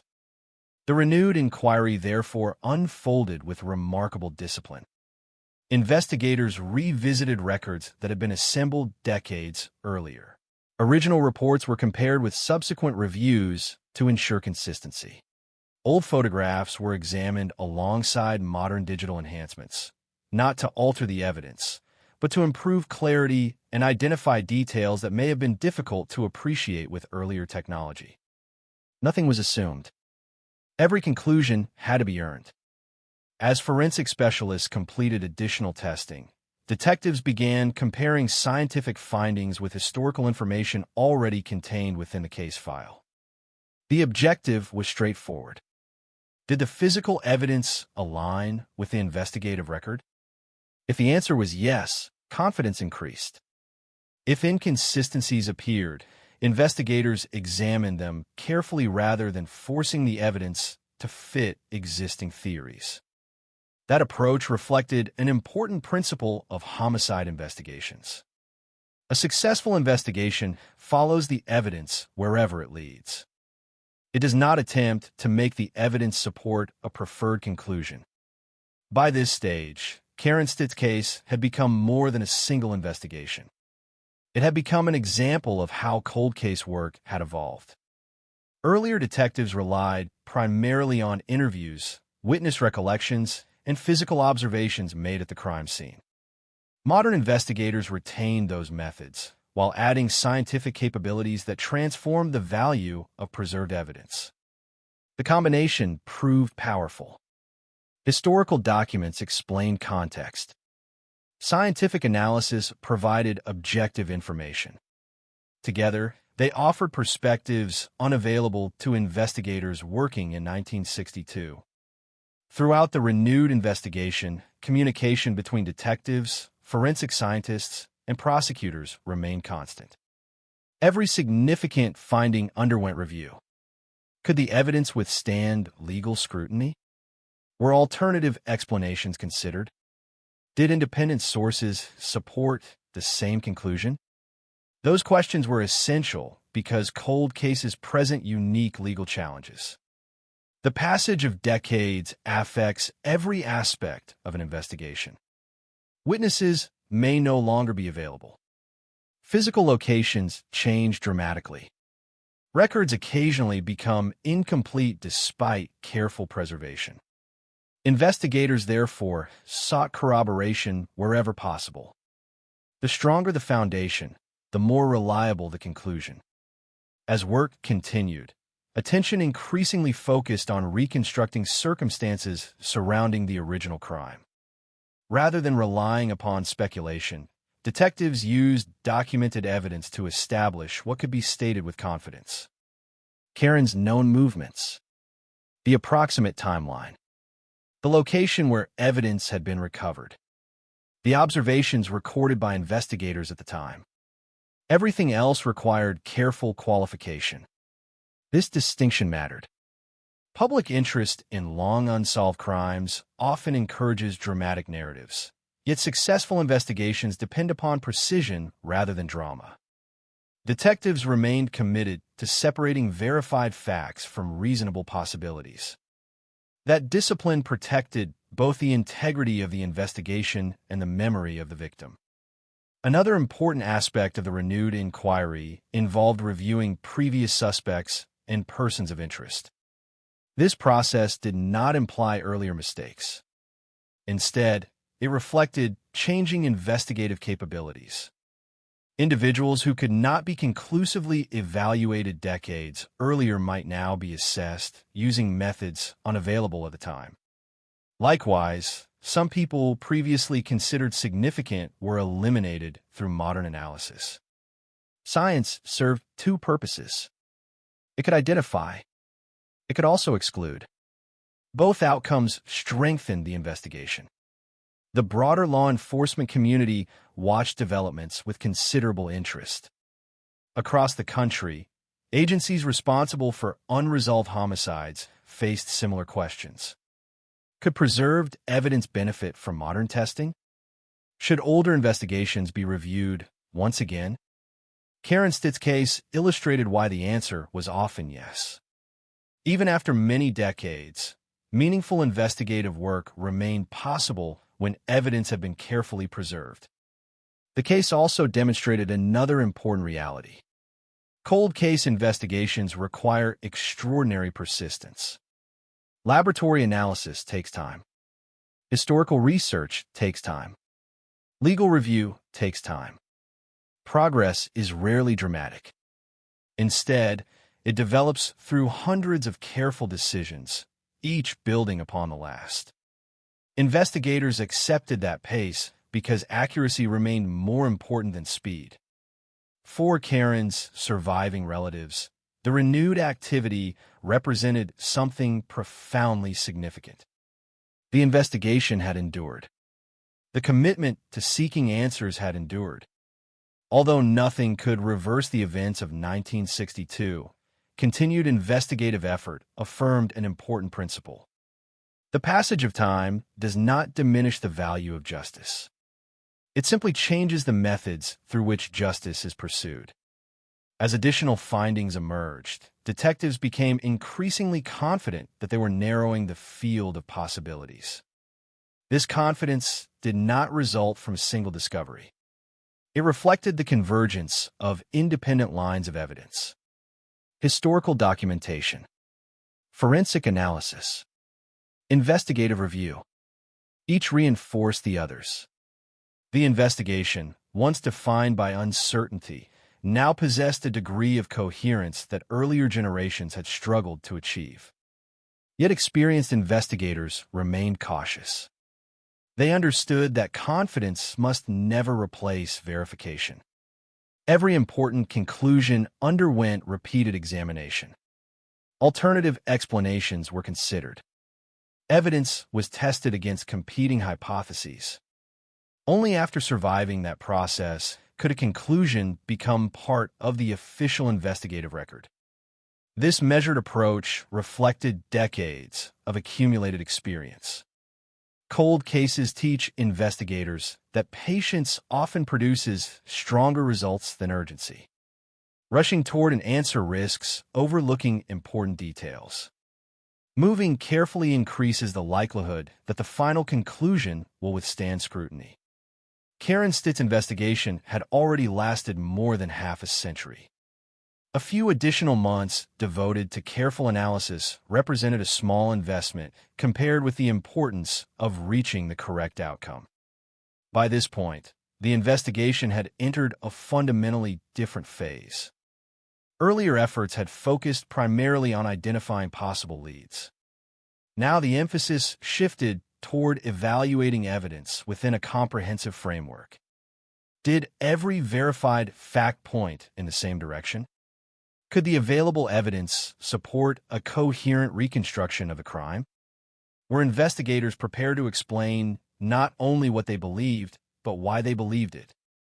These questions guided every subsequent decision. Outside the investigation, public awareness continued growing. News organizations reported that detectives remained actively engaged with one of California's oldest unresolved homicide cases. Coverage emphasized scientific progress rather than speculation. The story resonated because it reflected a broader transformation within criminal investigations. Cases once thought permanently unsolved were receiving new attention through advances in forensic science. Karen Stitt's name came to symbolize that possibility, not because her case was unique in every respect, but because it demonstrated that persistence, combined with evolving technology, could reopen doors long believed closed. For investigators, however, the case remained deeply personal. Every homicide file represents an individual whose life ended through violence. Every page in the case file reflects someone's effort to understand what happened and why. The objective extends beyond solving a puzzle. It is an effort to establish the truth as completely and accurately as the available evidence allows. As the renewed investigation continued, detectives recognized that they were approaching a point their predecessors had sought for decades. The available evidence was becoming clearer. The investigative picture was becoming more complete. Although important work remained, the direction of the inquiry had changed decisively.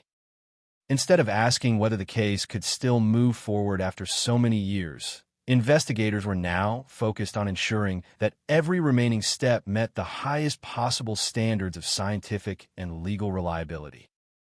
After 56 years, the investigation was no longer defined solely by the mystery that had begun on a spring night in 1962.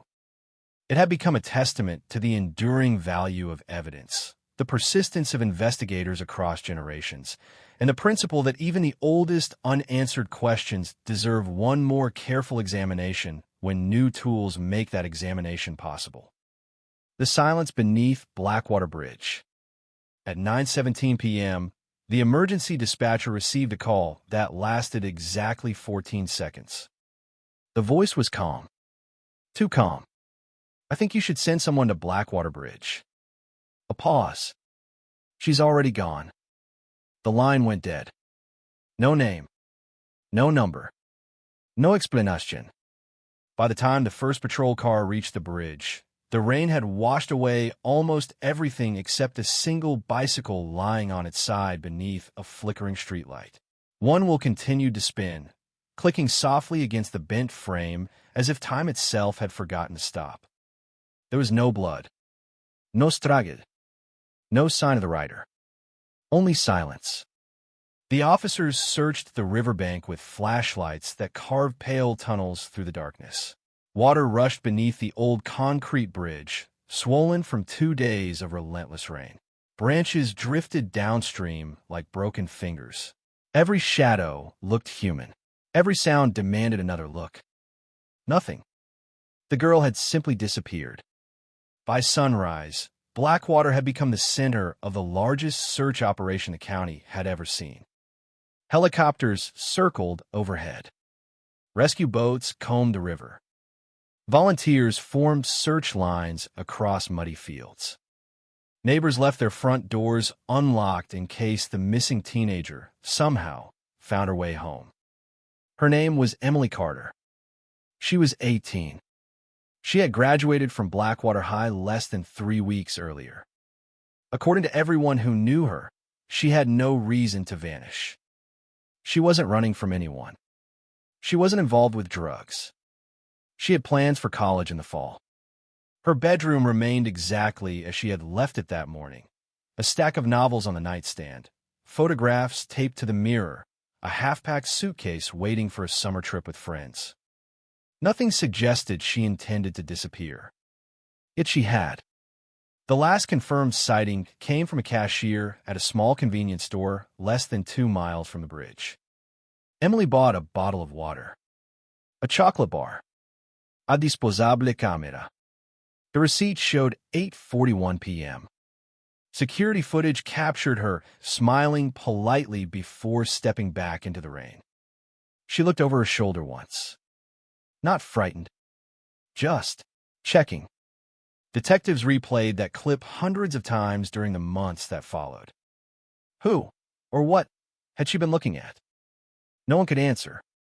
The investigation moved quickly. Friends were interviewed before sunrise. Family members remained at the sheriff's office for nearly 12 consecutive hours. Teachers, co-workers, neighbors. Anyone who had spoken with Emily during the previous week became part of the growing timeline investigators desperately tried to complete. Every interview ended the same way. I can't think of anyone who had heard her. That sentence became almost unbearable to hear. Because someone had. Or someone knew where she was. The town itself seemed frozen. Blackwater had fewer than 12,000 residents. The kind of place where everyone recognized familiar trucks at traffic lights and strangers attracted attention within minutes. People locked doors they had never locked before. Children stopped riding bicycles after dark. The local diner, usually filled with laughter, grew strangely quiet. Conversations stopped whenever deputies walked inside. Everyone expected an arrest. Instead, the mystery deepened. Search teams found Emily's backpack 2 days later. It rested against the roots of an old oak tree nearly half a mile downstream. Inside were her wallet, her student identification, $23 in cash, the disposable camera she had purchased only minutes before disappearing. The film had never been developed. Investigators handled it with extraordinary care. The photographs became one of the first genuine clues. The first 6 images were ordinary. Friends at graduation. Her family dog asleep beneath the kitchen table. Clouds gathering above the river. Then came the 7th photograph. Blurred. Dark. Taken through a rain-covered windshield. At first glance, it appeared meaningless. A streak of headlights. A road sign. Shadows. Only after technicians enhanced the image did another detail emerge. A vehicle. Parked on the shoulder. Its headlights were off. Waiting. The license plate remained unreadable. The driver invisible. But someone had been there before Emily reached the bridge. That discovery transformed the investigation. Detectives began requesting information about every vehicle seen near Blackwater Bridge that evening. Hundreds of tips arrived. Most proved useless. A delivery driver. A fisherman. Teenagers taking photographs after the storm. Every lead consumed hours. Every dead end stole momentum. 3 weeks passed. The river gave back nothing. No clothing. No phone. No body. Without physical evidence, theories multiplied. Some believed Emily had been abducted. Others insisted she had staged her own disappearance. A handful claimed they heard a scream shortly after 9 o'clock. None of those accounts could be verified. Rumors spread faster than facts. One afternoon, investigators received an anonymous envelope. Inside was a newspaper clipping about Emily's disappearance. Across the front page, someone had written 3 words using black ink. You missed him. No fingerprints. No return address. The paper had been mailed from a neighboring county. For detectives, the message raised more questions than it answered. Was it a cruel prank? A guilty conscience? Or someone tried to redirect the investigation? The handwriting was examined, compared, cataloged. No match. Weeks turned into months. The search officially became a criminal investigation. Task force meetings replaced volunteer briefings. Maps filled conference room walls. Colored pins marked sightings. Telephone records. Witness statements. Vehicle movements. Everything investigators knew fit neatly on a paper. Everything they needed remained missing. Sheriff Daniel Mercer refused to let the case fade. Every Monday morning began with the same question. What did we miss? No one had an answer. One detective focused entirely on traffic patterns. Another reviewed weather conditions minute by minute. A forensic analyst reconstructed the route Emily most likely traveled. The conclusion surprised everyone. She should never have crossed Blackwater Bridge at all. There was a shorter route home. A safer one. So why had she gone that way? Friends insisted she rarely used the bridge after dark. Emily herself had once joked that the place gave her the creeps. Yet on the final night anyone saw her alive, she rode directly toward it. Investigators searched for a reason. Had someone asked to meet her there? Had she followed another vehicle? Had she witnessed something she wasn't supposed to see? Every possibility remained open. Then another witness appeared. Nearly 4 months after Emily vanished, a retired mechanic contacted detectives. He had hesitated because he wasn't certain what he had seen. That uncertainty haunted him. On the night of the disappearance, he had been driving home after helping his brother repair farm equipment. Heavy rain reduced visibility. As he approached the bridge, another vehicle pulled away from the shoulder. Fast. Too fast. The mechanic remembered only fragments. A dark-colored pickup, one damaged taillight, mud covering most of the rear bumper. Nothing else. No license number. No clear view of the driver. Still, detectives took the statement seriously. Thousands of trucks matched that description, but thousands represented fewer possibilities than infinity. Teams began checking repair shops, insurance claims, traffic citations, records involving damaged taillights. The workload became enormous. Months later, they were still reviewing names. Some investigators believed they were getting closer. Others quietly wondered whether they were chasing coincidence instead of evidence. The uncertainty affected everyone. Emily's parents continued leaving the porch light on every night. Not because they believed she would suddenly return, because turning it off felt like giving up. The house became a landmark of hope and heartbreak. Neighbors noticed. Nobody mentioned it aloud. Every anniversary attracted television cameras. Reporters stood beside Blackwater Bridge, describing an investigation that had already consumed thousands of hours and produced no arrest. The county offered rewards. Private investigators volunteered assistance. Psychics claimed impossible visions. None provided answers. Years passed. Blackwater changed. A new supermarket replaced abandoned warehouses. Children who remembered search helicopters became adults with families of their own. The bridge received fresh pavement. Guardrails were replaced. Only one thing remained untouched. The unanswered question: what happened to Emily Carter?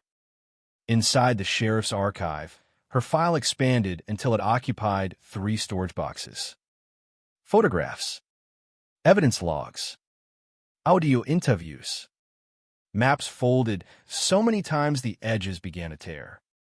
On the cover of the first box, someone had written a single sentence in blue marker. Never close. New detectives inherited the case from retiring investigators. Each believed fresh eyes might discover what experience had overlooked.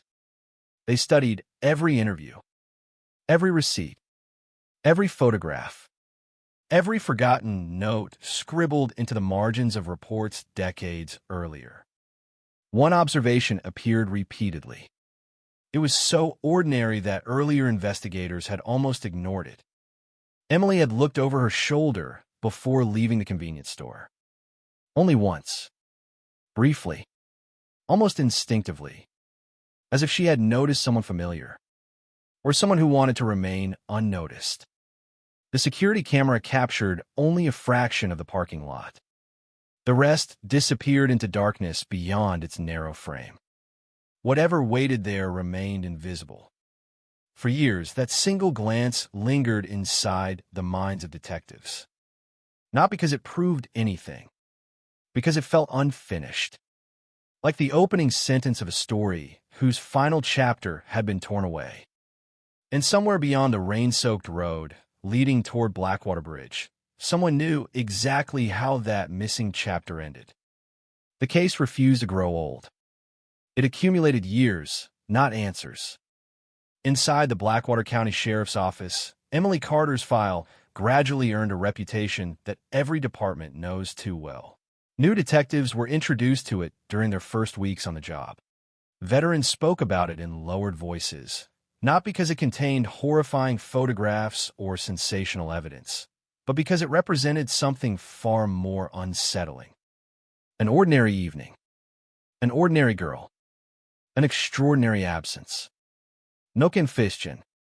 No body. No witness who could say with certainty, "I saw what happened." Detective Nathan Reeves inherited the investigation 11 years after Emily disappeared. He approached the file differently than those before him. Instead of beginning with suspects, he began with time. He covered an entire conference room wall with a minute-by-minute reconstruction of Emily's final evening. 8:12 p.m. She left her part-time job. 8:26. She stopped at a traffic light on Mill Street, seen by a former classmate. 8:41. The convenience store. Bottle of water. Chocolate bar. Disposable camera. 8:43. She walked outside, looked over her shoulder. Rain falling harder. Then, nothing confirmed. From that point forward, every minute became speculation. Reeves believed the answer wasn't hidden inside the missing hours. It was hidden inside the missing seconds. Why had Emily paused before leaving the store? Why glance behind her if nothing had attracted her attention? He requested the original surveillance tape, not the copied version investigators had watched for years. The original. Technology had improved. Digital restoration revealed details impossible to see a decade earlier. The parking lot remained grainy. Rain distorted every light. Yet one frame captured something investigators had never discussed. A reflection. Not inside the parking lot. Inside the store's front window. A pair of headlights. Stationary. Facing the entrance. The vehicle itself remained outside the camera's view, but its lights reflected across the wet glass for nearly 30 seconds. Someone had been waiting. Whether they were waiting for Emily remained unknown. Reeves refused to guess. Instead, he expanded the timeline. Nearby businesses. Traffic cameras. Gas stations. None possessed surviving footage. In those days, security recordings were routinely erased after a matter of days. The opportunity had vanished years before anyone realized future technology might recover hidden details. It was another reminder that cold cases are often battles against decisions no one knew were important at the time. Meanwhile, another investigator focused on the anonymous letter. You missed him. The envelope had always been treated as an isolated curiosity. Now it received renewed attention. Paper composition. Printing marks. Postal routing. Modern laboratory techniques established something investigators had never determined before. The envelope and newspaper had likely been purchased in different towns. Whoever mailed the message had taken deliberate steps to avoid creating a clear geographic connection. It suggested planning, not impulse. But planning did not necessarily indicate guilt. It might just as easily describe someone who feared becoming involved. The investigation widened again. Detectives re-interviewed surviving witnesses. Some remembered almost nothing. Others surprised themselves. A retired waitress recalled serving a customer shortly before closing on the night Emily disappeared. He seemed distracted, kept checking the clock, ordered coffee, never drank it. She could no longer describe his face with confidence. Only one detail remained vivid. His jacket, bright yellow, an unusual color for a rainy night. The information entered the file. Not as evidence, as context. Every detail had value until proven otherwise. Months later, another discovery shifted attention in an unexpected direction. A volunteer historian digitizing local newspapers uncovered an article that had received almost no attention when originally published. It described an attempted abduction occurring less than 20 miles away 6 months before Emily vanished. The victim escaped. The attacker fled. No arrest followed. Investigators compared locations. Road networks. Weather. Time of day. The similarities were intriguing. Not conclusive, but enough to justify further review. Archived police reports revealed additional information. The victim described an older pickup truck. Dark-colored. One damaged rear light. Detective Reeves stopped reading. He looked across the room toward the evidence board. The retired mechanic. His statement. A dark pickup. One damaged taillight. The similarities demanded explanation. Coincidence remained possible. So did connection. Investigators resisted excitement. Cold cases have a way of rewarding patience while punishing assumptions. The attempted abduction file had never been linked to Emily's disappearance because the reports belonged to different jurisdictions. Years earlier, communication between agencies depended largely upon telephone calls, mailed documents, and personal relationships. Now digital archives allowed comparisons that once required weeks. The cases were reviewed together for the first time. Names appeared, vehicle descriptions, witness accounts. Some overlapped. Many did not. Still, the investigation had gained momentum. For the first time in years, detectives weren't simply revisiting old evidence. They were discovering forgotten evidence. Outside the department, Blackwater continued changing. The old convenience store closed. A pharmacy occupied the building.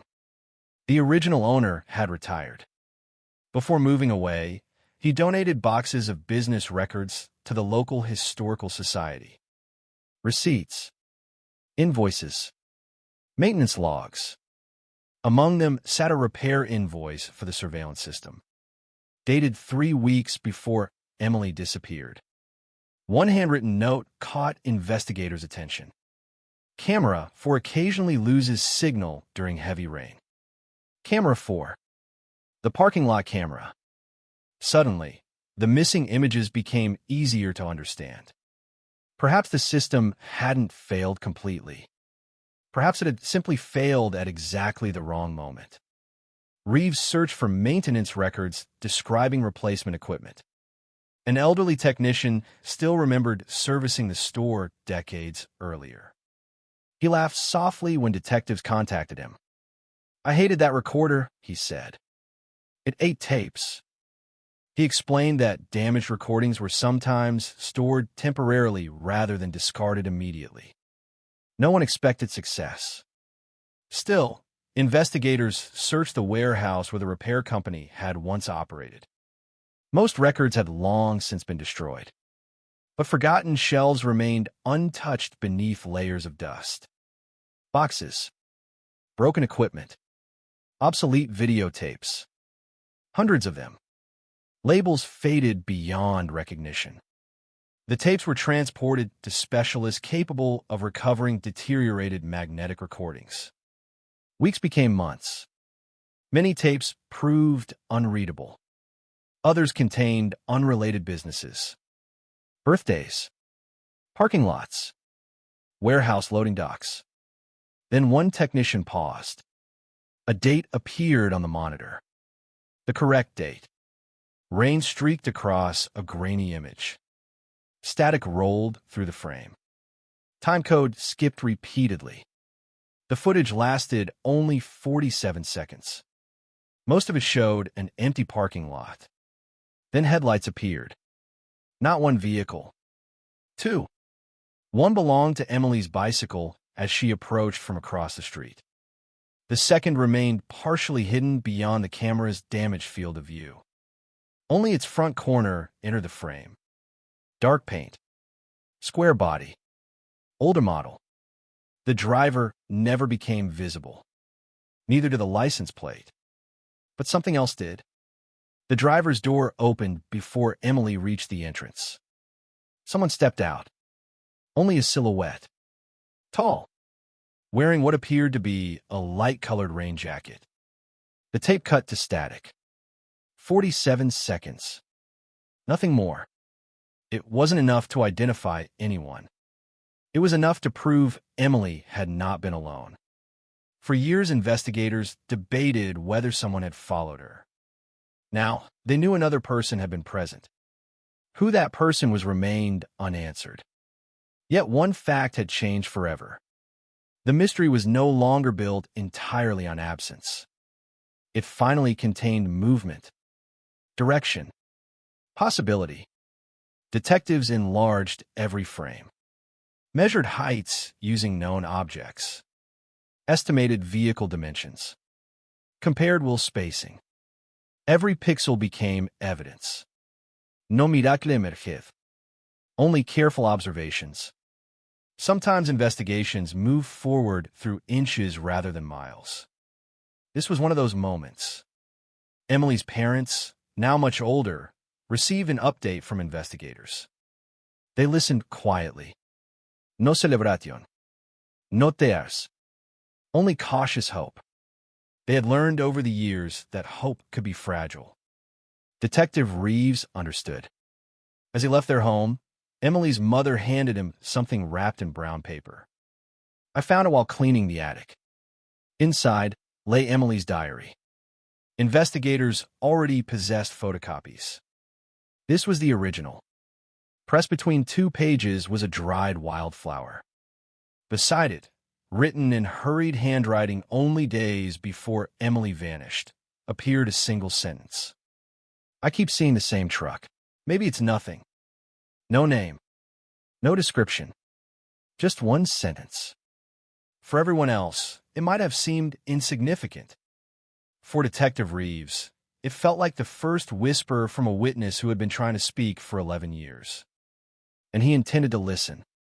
Detective Nathan Reeves read the sentence 3 times before closing the diary. I keep seeing the same truck. Maybe it's nothing. The words were brief, almost casual, buried between notes about graduation, college applications, and weekend plans. Emily had not underlined them. She had not circled them or written them in larger letters. To anyone else, it looked like an ordinary observation. To a homicide detective, there is no such thing as an ordinary observation. Not in a case where almost every lead had vanished. The diary was immediately entered into evidence. High-resolution scans were made of every page. Handwriting experts confirmed there was no indication that the entry had been altered or added later. The ink matched surrounding entries. The paper showed no signs of tampering. The sentence had been written exactly when Emily claimed she wrote it. That changed everything. Investigators expanded their timeline backward. Instead of focusing solely on the night Emily disappeared, they examined the previous month. Where had she gone? Who had she met? Which routes did she travel every day? Patterns slowly began to emerge. Emily worked 3 afternoons each week at the same bookstore downtown. She attended evening classes twice a week. Every Saturday morning, she volunteered at the local animal shelter. Her routine was remarkably consistent. Consistency creates opportunity. If someone intended to observe her without attracting attention, they would have had little difficulty predicting where she would be.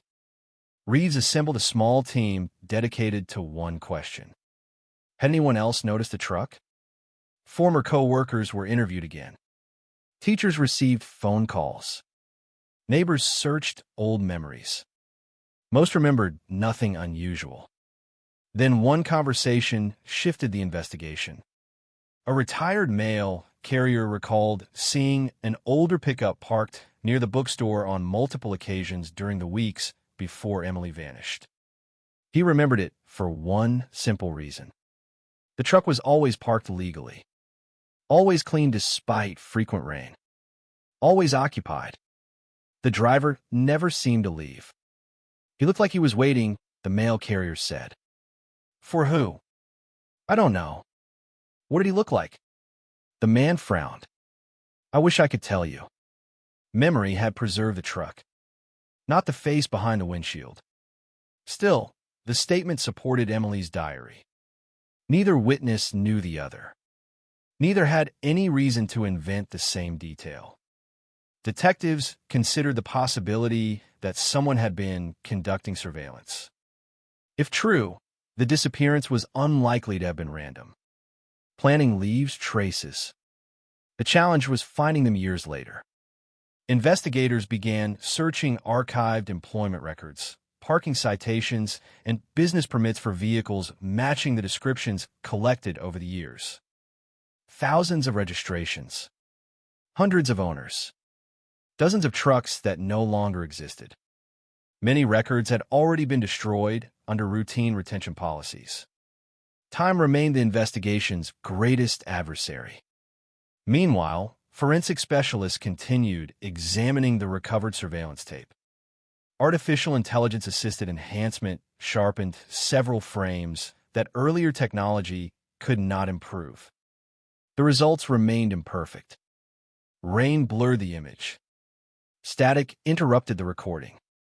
Yet one small detail emerged. The pickup carried a distinctive dent above the rear wheel well. It was minor, barely visible, but unique enough to eliminate many similar vehicles. Reeves updated the evidence board. Dark pickup, damaged taillight, dent above rear wheel. Older model, driver approximately 6 feet tall, light-colored rain jacket. No face, no license plate. The board looked almost unchanged. Yet every detail reduced uncertainty. Every confirmed characteristic narrowed the search. Across town, journalist Claire Donovan noticed renewed activity surrounding the case. She had spent years covering local government and public safety. Emily Carter's disappearance had fascinated her since childhood. Unlike sensational television programs that treated unsolved crimes like entertainment, Claire approached investigations with restraint. Facts first. Speculation never. She requested archived newspapers from neighboring counties, believing smaller publications sometimes preserved details overlooked by larger outlets.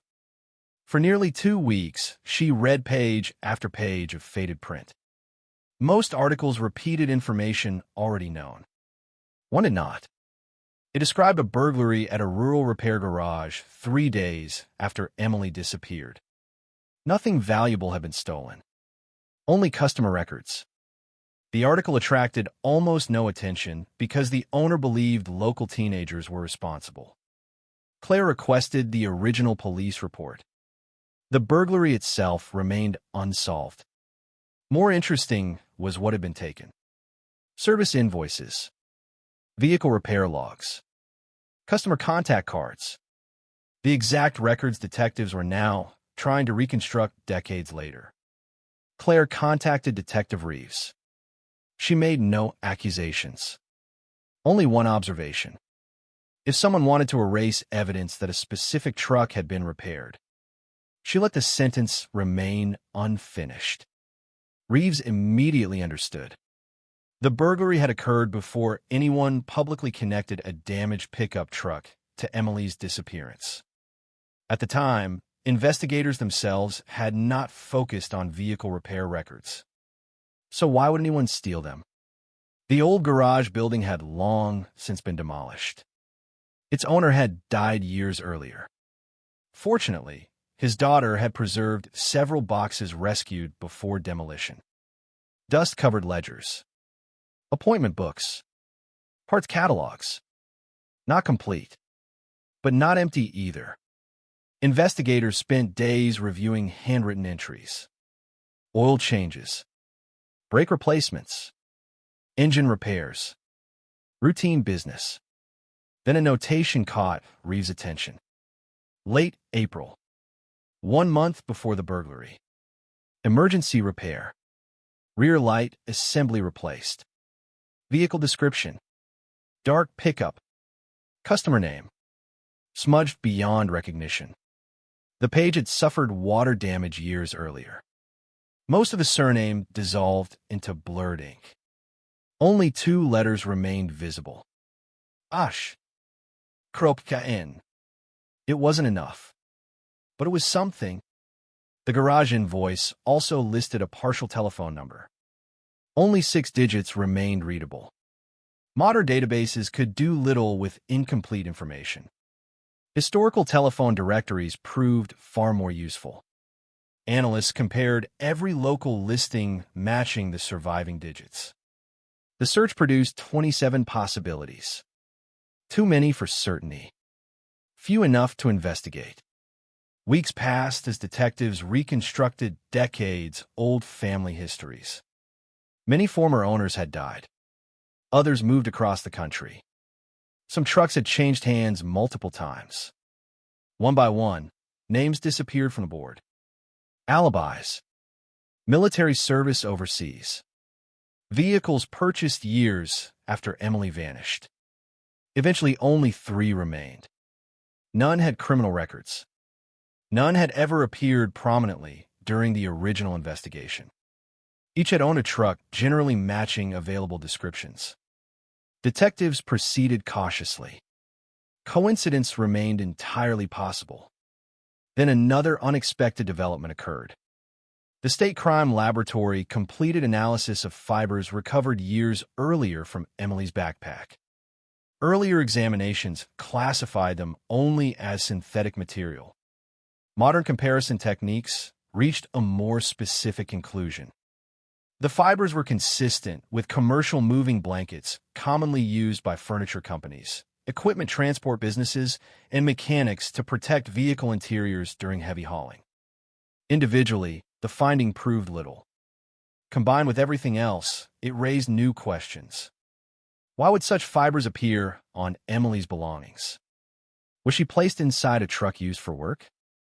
Or had investigators simply discovered contamination from an unrelated source? Again, no assumptions. Only possibilities. Detective Reeves gathered his team. For the first time in years, they were no longer reviewing isolated clues. The diary, the surveillance footage, the repair invoice, the damaged pickup, the moving blanket fibers. None identified a suspect. Together, they suggested a consistent narrative. Someone may have watched Emily before she disappeared. Someone driving an older pickup. Someone familiar enough with routine to anticipate where she would be.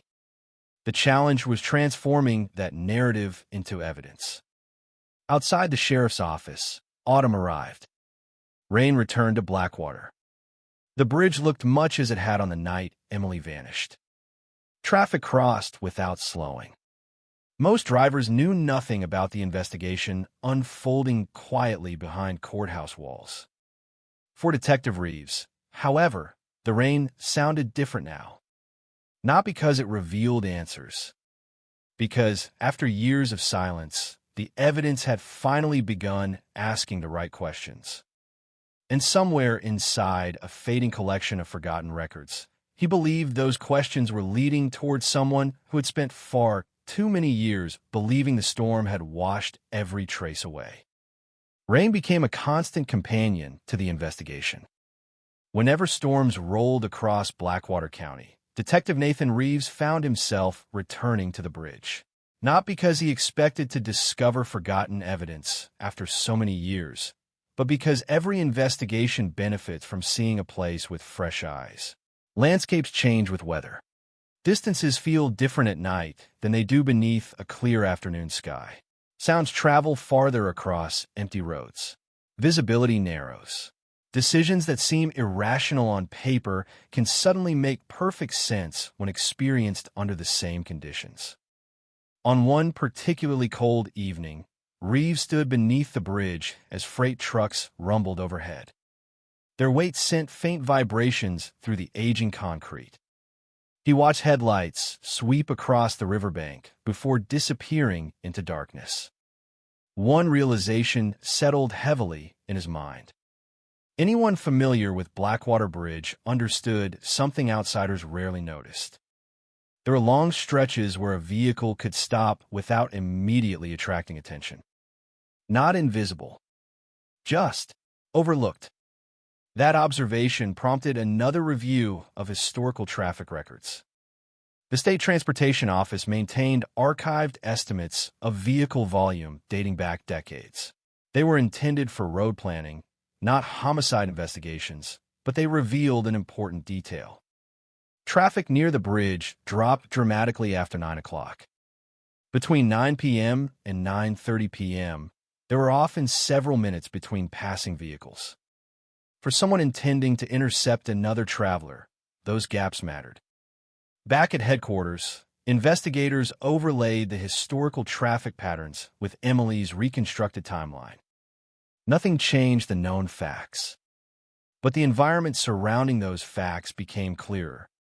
If Emily encountered someone near the bridge, there would have been moments when no independent witnesses were likely to pass. It explained why so few people remembered seeing anything unusual. The investigation continued to move through small discoveries rather than dramatic breakthroughs. One afternoon, forensic analyst Lena Ortiz requested every preserved photograph taken during the original search. Not just crime scene images. Everything. Search teams. Roadblocks. Media photographs. Volunteer staging areas. Boxes of prints arrived from archives across the state. Most had never been digitized. Hour after hour, Ortiz scanned them into a computer, enlarging backgrounds that earlier investigators had largely ignored. The foreground showed exactly what everyone expected. Deputies, search dogs, volunteers carrying flashlights. The backgrounds told a different story. Vehículos, dozens of them. Family cars, sheriff's cruisers, television vans, pickup trucks belonging to volunteers. Most could be identified immediately. Some could not. One photograph, taken on the morning after Emily disappeared, showed a dark pickup parked nearly half a mile from the organized search area. It wasn't part of the official operation. No emergency markings. No visible volunteers nearby. Just a truck facing away from the camera. The license plate remained unreadable. The rear taillight appeared damaged. Ortiz enlarged the image repeatedly. Resolution quickly deteriorated. Still, the shape of the dent above the rear looked remarkably similar to the vehicle captured years earlier on the recovered surveillance tape. Similarity was not proof, but it justified further examination. Detective Reeves traced the origin of the photograph. It had been taken by a freelance newspaper photographer who had died several years earlier. His widow still lived outside Blackwater. When investigators visited her, they expected little more than confirmation of the photograph's date. Instead, she led them into a basement lined with filing cabinets. Her husband had preserved almost everything. Contact sheets, negatives, assignment notebooks, boxes filled with undeveloped rolls of film. "I never had the heart to throw them away," she said quietly. Among the notebooks, one page immediately caught Reeves' attention. April 18th. Search day 2. Bridge. Riverbank. Unknown truck kept leaving before deputies arrived. The note continued. Saw it twice. Same vehicle. Couldn't get close enough. Reeves looked up. Did he ever mention this? She shook her head. He just said something didn't feel right. The negatives were transported to a specialist. Modern scanning equipment recovered detail impossible to see from printed newspaper photographs. Frame after frame appeared on large monitors. Volunteers. Search boats. Media crews. Then the truck. This time, the camera had captured its front. Only briefly. Only partially. But enough to reveal something investigators had never seen before. A company logo. Most of it was obscured by mud. Only a few letters remained visible. .field. Nothing more. No complete name. No address. No telephone number. Just 6 weathered letters across an aging door. The investigative team immediately compiled a list of businesses operating within 3 counties during the relevant period whose names contained the word field. The results surprised everyone. Construction companies, agricultural suppliers, landscaping contractors, oil service businesses, furniture movers. Nearly 60 possibilities. Another mountain of work. Another reminder that cold cases rarely reward impatience.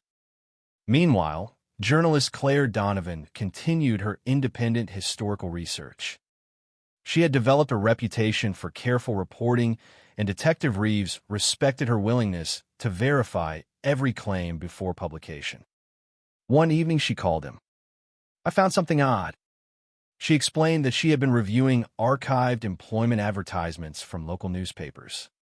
Several businesses using Field in their names had disappeared long ago. One in particular stood out: Field and Sons Equipment Transport. The company specialized in moving industrial machinery throughout the region.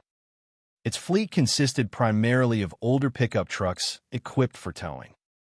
More importantly, archived photographs from a trade publication showed workers using thick commercial moving blankets to protect machinery during transport. The same type of fibers identified on Emily's backpack. Again, nothing conclusive. But another independent piece fit the growing picture. Investigators obtained surviving business records. The company had dissolved years earlier.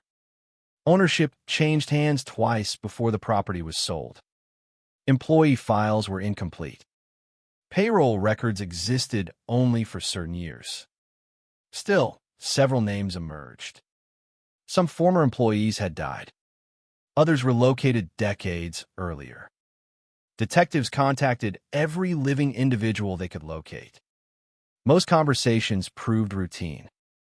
Retirement. Fading memories. Old coworkers barely remembered. Then one former dispatcher paused during an interview. There was one driver who always wanted the late routes. Why? He said traffic was lighter. Do you remember his name? The woman closed her eyes for several moments. I can't be certain. She hesitated. I think everyone called him Ray. Just Ray. No surname. No employee number. No address. Only a first name remembered after nearly 30 years. Personnel records contained 2 employees named Raymond. One had left the company before Emily disappeared. The other remained employed during the relevant period. Unfortunately, portions of his file were missing. Not destroyed. Simply absent. Payroll summaries confirmed he had worked there. The employment application itself had vanished. Reeves disliked coincidences. Missing repair records. Missing personnel documents. A burglary that removed customer files. Individually, each loss could be explained through ordinary circumstances. Together, they demanded attention. The investigation widened once again. Financial records established that the second Raymond sold his pickup truck less than a year after Emily disappeared.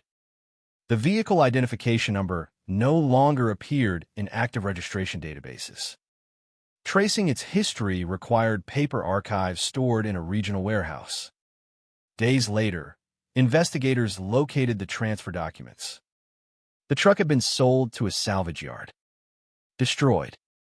No physical vehicle remained. Only photographs taken during the insurance inspection before disposal. The images arrived in a plain envelope. Everyone gathered around the conference table. The first photograph showed the truck from the driver's side. Weathered paint. Minor body damage. The second showed the rear. Damaged taillight. Dent above the wheel well. Silence filled the room. Detective Reeves spoke carefully. Document similarities. No one celebrated. Experienced investigators understood the difference between an important lead and a solved case. The similarities were striking. But similarities alone could never establish guilt. Everything still required verification. The insurance photographs revealed another detail. Attached to the rearview mirror hung a small metal key tag bearing the initials RH. Those initials immediately drew attention. Years earlier, investigators had recovered a partially damaged repair invoice. Only 2 letters of the customer's surname remained visible. Ash. Kropka N. At the time, the information meant almost nothing. Now, paired with the key tag and employment records, it became another thread worth following. Outside the office, winter settled over Blackwater. The anniversary of Emily's disappearance approached once again. Candles lined the railing overlooking the river. People who had been children during the original search now stood beside teenagers who knew the story only through family conversations. For many residents, Emily had become more than a missing girl. She represented every unanswered question left behind by time. Inside the sheriff's office, however, the case no longer felt defined solely by absence. The investigation finally possessed direction. Not certainty, not resolution. Direction. For the first time since that 14-second emergency call on a rain-soaked spring night, investigators believed they were no longer searching for an unknown shadow. They were searching for a man whose life had begun leaving faint, measurable traces across records that had survived the passing decades. Tiny fragments, scattered across time, waiting patiently for someone determined enough to gather them together.